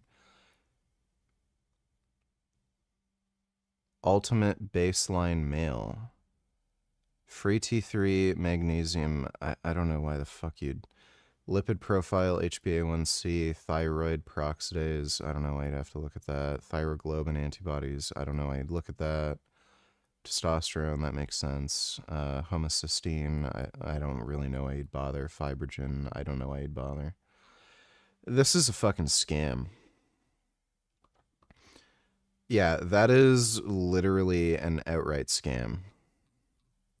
Like, if you're a rich millionaire, like, maybe you don't care, and you just want to... like just for sheer convenience, like, oh, I'm a millionaire, I can do whatever I want. Oh yeah, blood test, add to cart. Oh, $1,000, that's cheap, but like that's literally a fucking scam. Thanks for the donation though, Dustin. Justin donated $2. How much do you make a year as a full-time streamer? Of course, don't answer if you don't want to. I'm just curious. Yeah, I'm not going to tell you. Thanks for the donation, Justin. 99% of bodybuilders who are already on them. I studied it for 2 years. I wanted to be an expert. If you don't feel that I'm an expert, go watch all of my old videos. Many of you are sad that I don't continue to make those videos. I don't continue to take steroids. I'm allowed to get older and change my mind on the way I saw. Greg is still on steroids. He's on testosterone. I was on abusive levels of steroids. I was taking SARMs, MK677. I was taking everything. And eventually I thought, you know what? I don't want to shorten my life. I don't want to end up like a Mike Israetel. Do you think Mike Israetel is even going to make it to 50? And so what did I do instead? I do cardio. I race bikes. I'm fit. My VO2 max is 56. Guys, I am healthy. In comparison... Like, what he's saying is so ridiculous. I don't know exactly what doses Greg was taking when he was doing pro bodybuilding, but like, just going based off of averages here, like most pros are probably going to be on at least 1,500 milligrams of gear per week. At the high end, it goes like ridiculously high. There are people who are on like 8 grams of gear per week. But like, let's say moderate high end is maybe 3 grams. So let's just assume Greg is somewhere in the middle. Maybe when he was like pre-contest and kind of blasting, he was like taking 2.5 grams gear per week. You don't have to take that much. I don't know why he's like making it out to seem as though there's this dichotomy where you either have to blast gear to the fucking moon like a pro bodybuilder, or you do nothing at all.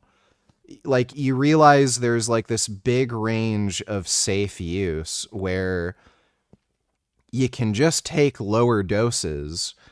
Maybe for Greg, like, he doesn't experience any side effects at half a gram, like 500 milligrams a week. And he can still get all the performance enhancing benefits without the downsides and live about as long. Or like, maybe it's lower, maybe it's like 250 a week. Like, why is he making it, like, again, this is just all a fucking scam so he can promote his, like, fucking TRT business, so that he can promote turkesterone. Like, he's promoting that fucking horse shit where it's like, oh, well, if you're on steroids, you have to take, like, 2 grams a week. Like, he's a fucking idiot. Dustin Poirier donated 214. Yeah, it's not selective. Lots of useless blood markers. You essentially have to selectively add blood panels. Easy 2K total. $500 for lipid panel. Well, yeah, that's a fucking retarded scam. Cardiovascular risk profile. HDL, LDL, ApoA, ApoB, HSCRP.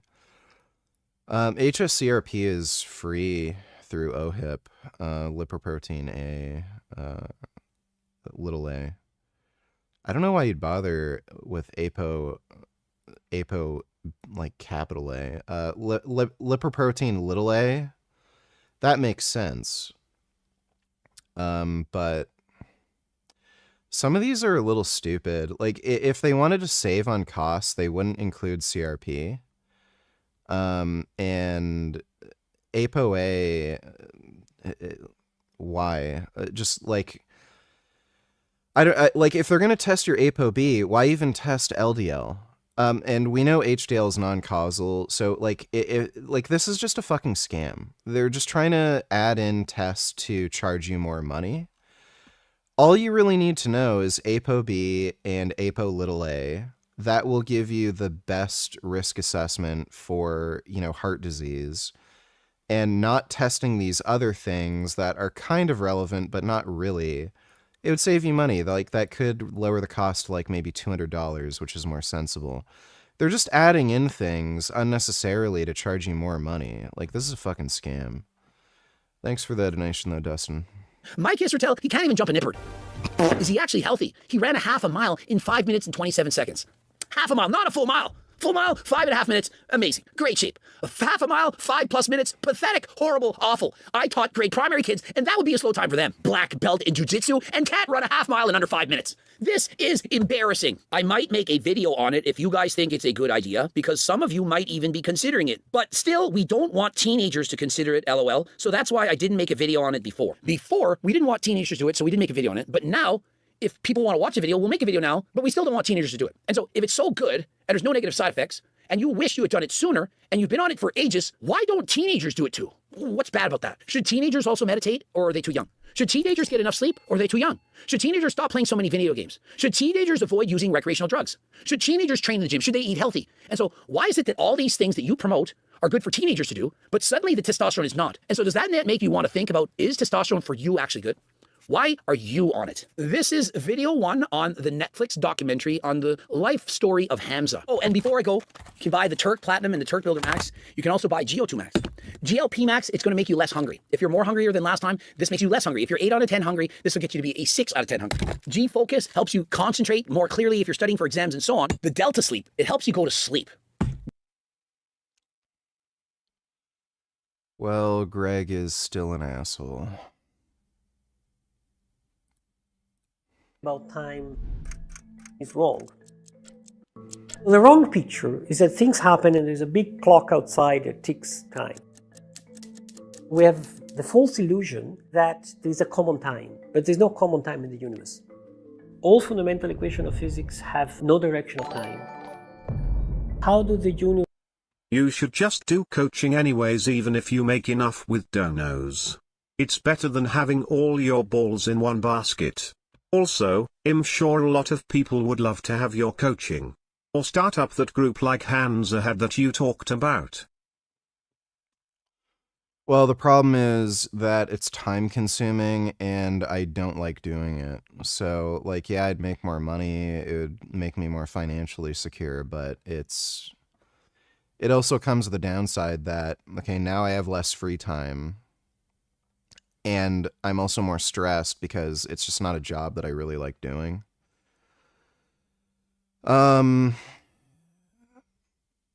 Like maybe having some membership thing. Like I wouldn't want to do the exact same thing Hamza does because it's fucking gay, but like maybe having some other kind of revenue stream would be a good idea, but yeah, I don't want something that's as time-consuming as online coaching. Thanks for the donation, Alan. Universe evolve if we don't have time. It's not that there's no change in the universe. The universe is change. What we're describing in physics is processes. No, I didn't see the J.D. Vance Charlie Kirk wife fire. Evolution is the dancing together of all the variables, all the clocks, not the evolution in a single clock. It upsets our intuitive idea of just a single common continuous evolving time. We can formulate quantum mechanics in an exhaustive way without ever saying this variable is a time variable. So what exactly do we mean when we talk about time? When we think about time, we think about the sequence day, night, day, night, day, night, year after year. The counting of events. Newton, to build his theory, made a bold assumption that there is something else beyond this counting of events, an entity that flows by itself independently. Of course, being Newton, he called his own notion the true time and everybody else's notion the vulgar time, but that's because he was a bit of a jerk. What Einstein realized is that this self-existing time that Newton was referring to, it's actually real. It's part of the gravitational field which we call space-time. The non-intuitive aspect of that is that the passage of time depends on where you are. And that was a major step ahead in understanding nature. Carnivore donated $2. All right, so recently, some of you may have heard in the news that President Trump has announced that he would be importing significant amounts of beef from Argentina. Now, this is supposedly an effort to, one, help decrease the Prices of beef in the United States, prices, as most people have known, have gone up significantly over the last, certainly, 5 years, quite a bit. And the other thing is in an effort to help Argentina. They're a country that he feels would be a good ally and doesn't want perhaps China to have a major influence in that country. So perhaps a win-win for some aspects, but at the same Don't fat cells stay around if you lose weight, so you will still aromatize if you take testosterone? No, that's not how it works. time, fat cells can increase with weight gain, but if you lose weight, you don't aromatize at the same rate. our American ranchers are suffering, and we are needing to do something to address that issue as well. So let's talk about some of those things that are going on. Now, one of the major... don't fucking care.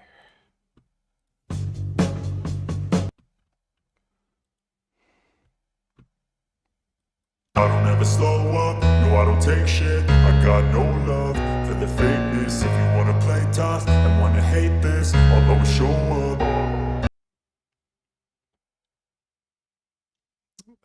That is not a hang clean. I don't ever slow up, no I don't take shit. I got no love for the fakeness. If you wanna play tough and wanna hate this, I'll always show up. I don't ever slow up, no I don't take shit. I got no love for the fakeness. If you wanna play tough and wanna hate this, I'll always show up and make a statement. I don't ever slow up, no I don't take shit. I got no love for the fakeness. If you wanna play tough and wanna hate this, I'll always show up and make a statement. Everything I do so instinctive and so passionate. Every word I move so descriptive like an adjective. I got a vent. Lame workout.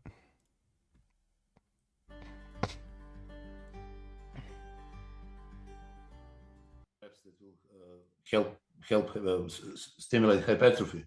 Now you need attention to that. This is Yeah, boring. I don't know why you're sending me these boring fucking videos.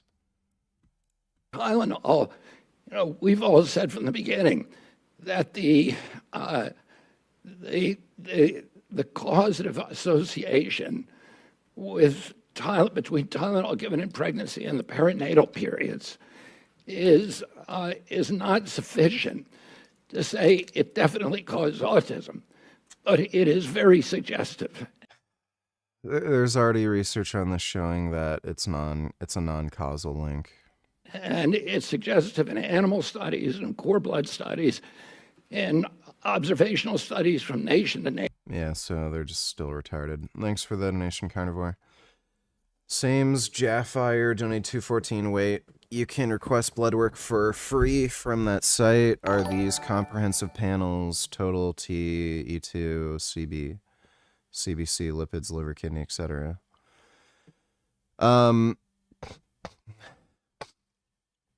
You can request anything you want. It's just that certain things you may have to pay out of pocket because OHIP doesn't cover it. So on a normal blood panel, they'll look at your creatinine for kidney function. That's what's covered by OHIP.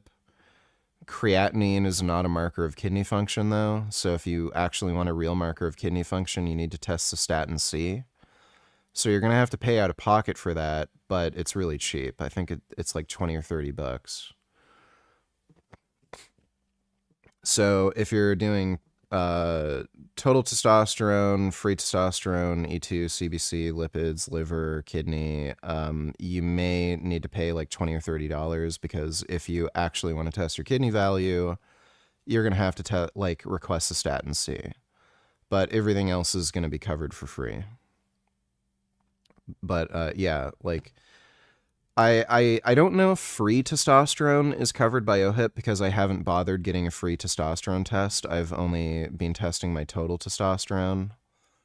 So I don't know if the free T is free, but again, it's probably pretty inexpensive to test for it out of pocket. I would guess like it's probably, again, an extra 20, 30 bucks. E2 is free. Complete blood count, that's free. Lipids are free. The liver markers that they go with, they're not actual liver markers. They're markers for muscle metabolism. So what is it?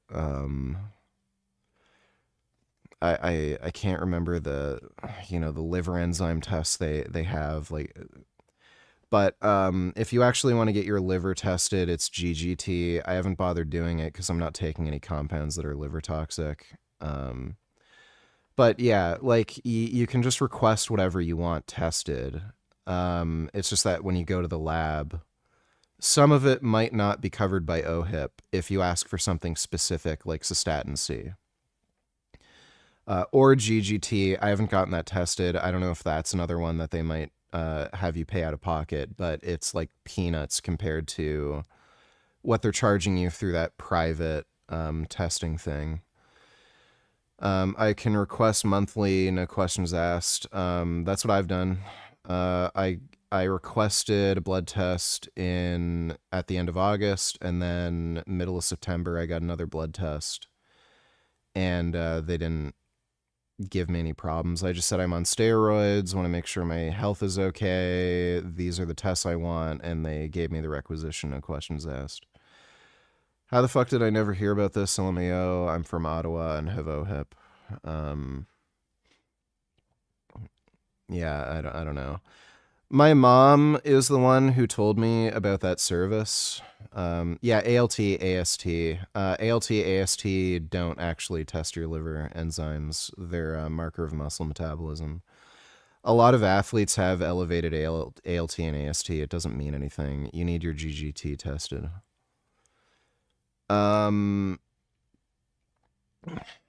Yeah, my mom is actually the one who told me about that service.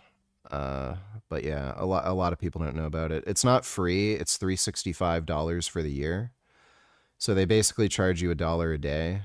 But again, it's peanuts compared to the stupid private testing.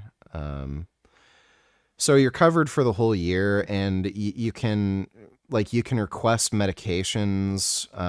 They won't just give you medications. So if you want Cialis, they'll probably have you do a call with a doctor first, but you just have to bullshit them and say you have erectile dysfunction or something, and then they'll just give you the prescription. So it'll cover anything, any problem you have. So it's not just for requesting blood work. It's basically like just having a family physician. Only everything's over the phone with phone consults. Thanks for the donation, though. Sames Jaffire. Anonymous, donate $2. Thanks for the donation, Anonymous. In general relativity, there is a variable little t, which people call time, but it's not clock time. It's just a label for, bookkeeping. You might have a T1, a T2, a T-end. You can have very different clocks. There's no single, it's a physical measurement mechanics. Everything connected to things we think. Boring. Community. Quiet, ordinary, and hiding one of the deadliest genetic secrets in the world. Children run through the streets playing and seemingly healthy, but in a particularly cruel twist for many of them, their fates have been sealed since birth. For generations they have lived knowing that for 1 in every 2 children, as they reach the age of 30 to 40, without warning their bodies will betray them. It will start as something small and dismissible, like a slight clumsiness or flicker of irritability that wasn't there before, but gradually it will evolve into being stripped of speech, memory, the ability to walk or even swallow. Then painfully and slowly, hallucinations, confusion, and death. Neighbouring villages have shunned them for generations, and even priests refuse to visit, believing they are cursed. This is a story about humanity's race to treat one of the most devastating diseases we've ever come across, and how for over a century we thought a treatment would be impossible, until about a month ago, when we finally did it. A medical breakthrough. New gene therapy is showing great promise To slow the progress of the disease by 75%. In 1872, a newly qualified physician, George Huntington, Blair donated $2. Let me see. Okay. Thanks for the donation, dude. Do you know where I can get weight plates for a cheap price? Yeah, look on the secondhand market. was living in East Hampton, New York. His father and grandfather before him were both doctors, and he had grown up seeing families with an unusual but similar illness. People who, as they reached their mid-30s, developed involuntary movements called chorea, then experienced rapid cognitive decline. These symptoms ran in families, generation after generation, and once the disease appeared, death was inevitable. He penned a short essay on chorea, which became famous for its precise description of the symptoms. The disease would go on to be named after him, Huntington's disease.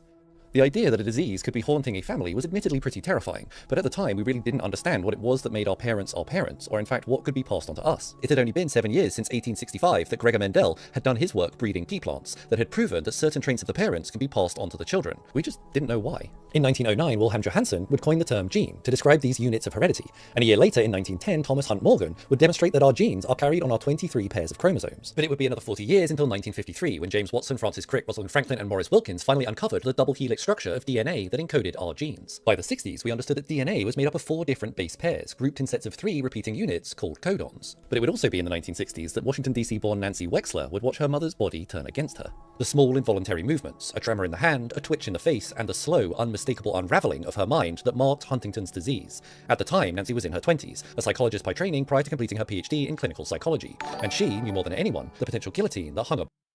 I live with insane people. I think they just tried to kill me. They thought it would be a genius idea to ignite 2 roach diggers while we were still inside while we slept. I would have died in my sleep of big booty vegan bitches. Fuck roommates. Fuck em. Well, my condolences. Thanks for the donation. Less is more. Dead. Above her, a 50% chance to develop the condition. But rather than run from the disease that stalked her family, she chose to chase it. No, I would not get weight plates off Temu. In the 1970s, she learned of a place almost mythic to researchers at the time, a cluster of villages along the shores of Lake Maracaibo in Venezuela. She began by sitting with her families, taking family histories and drawing blood samples. For over a decade, Nancy Wexler and her team built out a genetic map of over 18,000 related individuals, the largest pedigree maps in the world at that time, and a living archive of one of the most devastating diseases ever known. This community was all traced back to a single woman in the early 1800s, believed to be the common ancestor from where the disease had originated. And it was by this time, the late 1970s, that scientists began to develop techniques to understand exactly where these genes were hiding. But it would take until 1983 that using Wexler's dataset of over 4,000 blood samples, geneticist James Gisela and colleagues at Massachusetts General Hospital would link. Same's Jaffired, only 214 dams. Do they prescribe ancillaries like telmisartan, bivalozanimab, Accutane? Again, it's a doctor, so if you describe the symptoms you have and ask them about it, they may prescribe it to you. If so, how much does it cost? Whatever the cost of the medication is. Until now, I've been sourcing those from India Mart. Okay, just message me on Instagram. You're fucking, like, don't buy black market drugs from India. That's a really stupid idea. Are they judgmental about you being on gear? No, they don't give a fuck. They told me I shouldn't do it, but that's as far as it went. What was funny is I got my blood work back after being on test and growth hormone for a month and a half, and the doctor expected my blood values to be, like, fucked up. And through every metric, my health improved, and she was actually kind of surprised, but, yeah, they're not judgmental about it. They just tell you it's dangerous, you shouldn't do it, they're black market drugs, and then you just tell them you don't care, you just want the blood work, and they leave it at that. Thanks for the donation though, Sames Jaffier. Hey vegan gains. I've started Rita last week at 0.5 milligram. Feel it a bit. I am taking MK677 and Cardarine and Cialis with it. I am thinking of adding in clomiphene every other day to boost my test. I am really trying to beat my Indian genetic. Your thoughts? Are you just saying the most stupid thing to try to rage bait me, or are you actually that stupid? So first of all, MK677 is a drug for broke retards who shop at Walmart. Don't take MK677. It's a useless, stupid fucking drug. Just do growth hormone.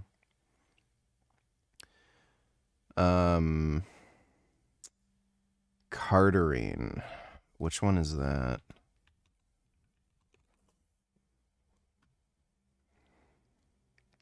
Oh, it's another fucking yeah. Don't take Cardarine and don't take clomiphene. You're a fucking retard if you're taking these SARMs. Just start off with test. Why would you try to boost your testosterone by taking another drug that has more side effects Just take test, you stupid motherfucker. And if you want to increase your growth hormone levels, take growth hormone. MK677 is fucking stupid. You're not going to grow on MK677. The only thing it's going to do is increase your appetite and make you fat. And then you're taking fucking Retta to like counteract that effect. Like, just take growth hormone. You're being a fucking idiot.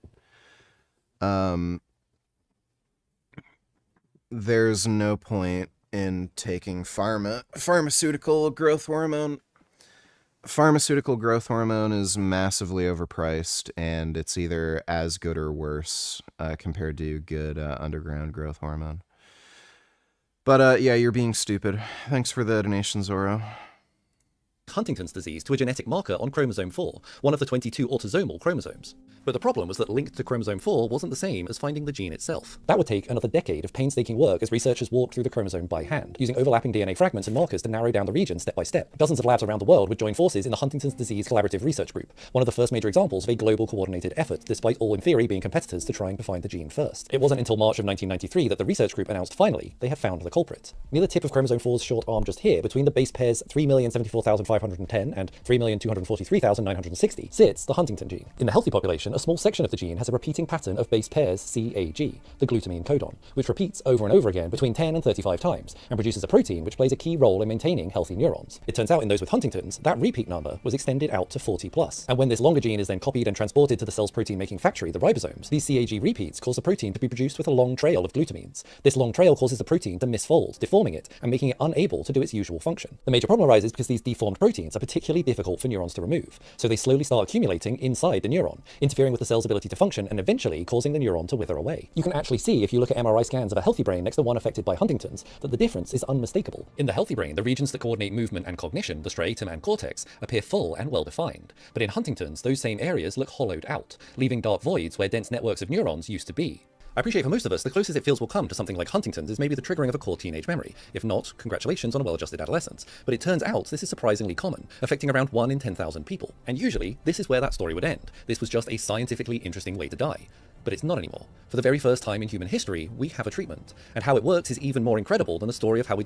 I'm not comfortable with pinning yet and just started Reddit once a week. Stop being a bitch. Like, you're so fucking stupid, it's insane. Oh, I'm scared of needles. I'm gonna take a bunch of dangerous fucking drugs that have far more fucking side effects instead. Like, you're being a fucking idiot. And again, what's the point of taking MK677 when it literally does fucking nothing? It's a stupid fucking drug. The only thing it does is increase your appetite and make you fat. It does not increase your growth hormone levels to any substantive degree. And it just increases your appetite. Like, you're being a fucking idiot. We discovered it. And again, it also has fucking liver toxicity on top of it. Like, it's fucking stupid. The disease in the first place. I want to get there, but first I have to thank today's sponsor who makes these sorts of deeper dives possible. Displays, who make these absolutely awesome metal posters like. The best bit is how easy they are. Now, back to the video. What makes Huntington's disease so interesting but also so hard to treat is that patients have both the healthy copy of the gene that keeps neurons functioning well over the first 30 years or so, but also the diseased gene that mid-adulthood has caused so much mutant protein to accumulate that it disrupts cellular machinery and overwhelms the normal protein's protective role. It's actually quite rare to find diseases that operate like this. Take hemophilia, for example. It's caused by a mutation on the X chromosome that stops the production of a specialized protein that helps blood clot and seal wounds. Without it, even small injuries can cause a wound that the body simply cannot close. The treatment is comparatively simple. Insert a functional version of the gene back into the body, giving cells back the ability to produce the key protein again, and so curing the disease. Huntington's disease, though, we can't just insert a healthy gene because the patients already have one. The challenge is to find a way to turn off the mutant protein while not damaging the healthy one. In a kind of wild twist of serendipity, back in 1993, the exact same year that the Huntington's Disease Collaborative Research Group found the Huntington's gene, MIT researchers Victor Ambrose and Gary Ruvkin found a tiny previously unknown molecule, a short strand of RNA just 21 to 25 nucleotides long. The team found that this molecule didn't act like normal RNA. Instead of traveling to ribosomes to be translated into a protein, it hijacked other RNA strands, binding to them and causing their degradation before they could ever reach the ribosomes and be used for protein production themselves. These molecules became called microRNA, and Ambrose and Ruvkin were awarded the Nobel Prize for their discovery. And it's on this concept of a molecule that can silence RNA before it's ever made into protein that Netherlands-based Unicure began to design a treatment. And honestly, as we step back through how it works, it sounds more and more like it comes straight from science fiction. They started by looking at the Huntington's mRNA that makes the toxic protein, and worked out how to design a microRNA to bind to it and mark it for destruction by the body. This would in theory break the cycle of producing those toxic proteins. But the problem with microRNA is that if left free to float around, they degrade quite quickly themselves. And here you might just be thinking, okay, no problem, the treatment degrades quickly, we'll just give the person some medication medication every single day, that's better than having Huntington's. It turns out that is really impractical. The blood-brain barrier is basically biology's Fort Knox. It's a microscopic wall that blocks most drugs, toxins, and unfortunately, treatments. When you're going into the brain, you don't really want to have to do it too many times. The team would need a treatment that worked in a single application and lasted years, if not decades. Although microRNA degrades— Dude, you're so fucking dumb. You want to lose weight, but you're on MK677. Like, are you literally fucking retarded? quickly, DNA can last for decades, if not centuries, in the right conditions. Rather than make a microRNA sequence, the team made its complementary synthetic DNA. The idea was that when it was read by your body's molecular machinery, it would produce the microRNA directly inside the neurons themselves, turning every single neuron into its own medicine factory. These microRNA would continually bind to the broken Huntington mRNA, preventing the production of toxic proteins for as long as the cell was alive. But obviously, it wouldn't be this easy. There are still a couple of problems. The first is getting DNA inside the cell. This is pretty hard because our cells are literally designed to stop rogue DNA from accidentally finding its way inside. Here, the researchers used a specific virus called AAV5, short for adenovirus associated virus, stereotype 5. It, in particular, has a strong affinity for neurons, especially the striatal neurons, the ones that die first in Huntington's disease. In order to turn these viruses into a useful vector, they stripped the virus of its usually harmful contents and replaced it with a therapeutic DNA sequence. The final step was to cross the blood-brain barrier, which even viruses struggle to do. In a single procedure guided by real-time MRI, neurosurgeons made 2 narrow openings in the skull and inserted tiny hollow needles into the striatum. Through these channels, the viral solution was— Why are you taking growth hormone if testosterone is more anabolic and works faster and more selective than growth hormone? Because growth hormone increases collagen synthesis and improves recovery, healing, and it also triggers hyperplasia. So testosterone only increases the size of the muscle cell. Growth hormone literally allows you to build new muscle cells. slowly diffused into the surrounding tissues, injecting new code into our neurons to help— So it just magnifies growth over time. So just because it's slower acting, it doesn't mean it's a useless drug. And again, it has other benefits for recovery, anti-aging, shit like that. Helps them fight Huntington's at the source. And if the idea that getting DLC downloaded directly into your brain isn't impressive enough, the results of the first clinical trials have just been published. In the 29-patient trial, total toxic protein levels fell by 40 to 50%, which corresponded to a 75% slowing of symptom progression over a 3-year period, a result that exceeded even optimistic expectations of the research team. Inside the brain, a marker that's released when neurons die, called neurofilament light chain, which would be an awesome band name, began to drop, indicating that fewer neurons within the brain were dying. But maybe most importantly were the changes in day-to-day life. Doctors use something called the Total Functional Capacity Scale to measure how well patients can manage basic tasks such as managing their finances, household chores, and self-care. On that scale, decline slowed by about 60%, meaning that people with Huntington's can stay independent for longer. The therapy is called AMT-130, not the catchiest of names, but hopefully one that marks a dramatic turning point in managing these sorts of diseases, and the learnings from how we got here may help us tackle other similar protein diseases like Alzheimer's, Parkinson's, or even ALS. I love telling these stories because it highlights to me just how breakthroughs are weaved through time, and how many people and how much serendipity is needed to come together in order to make progress. Thank you to our Patreon and channel members for your support that helps tell these stories. I leave extra stories that I don't cover over on our Patreon if you would like to join us and support us. If you like this video, leave a like or a comment. Well, that's cool.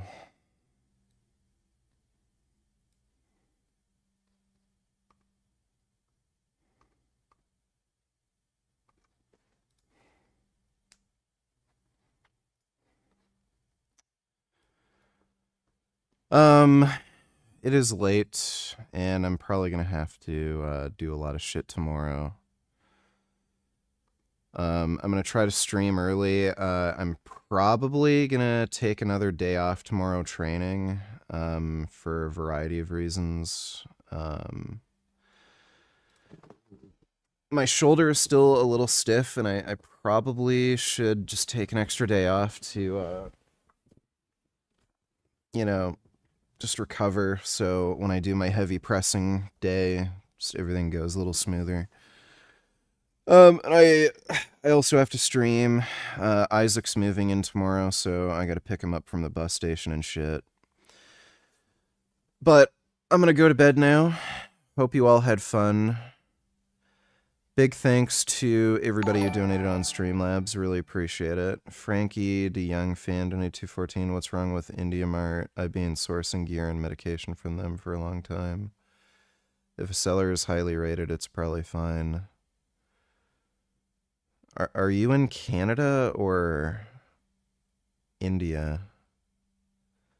Anyway, whatever. You're an idiot. Thanks for the donation. Yeah, you're the guy from who literally lives near me in Ottawa, right? Anyway, I don't think that's the best place for anything. Thanks for the donation, Frankie DeYoung fan. Hope you all had fun. I'll see you all tomorrow, and sweet dreams.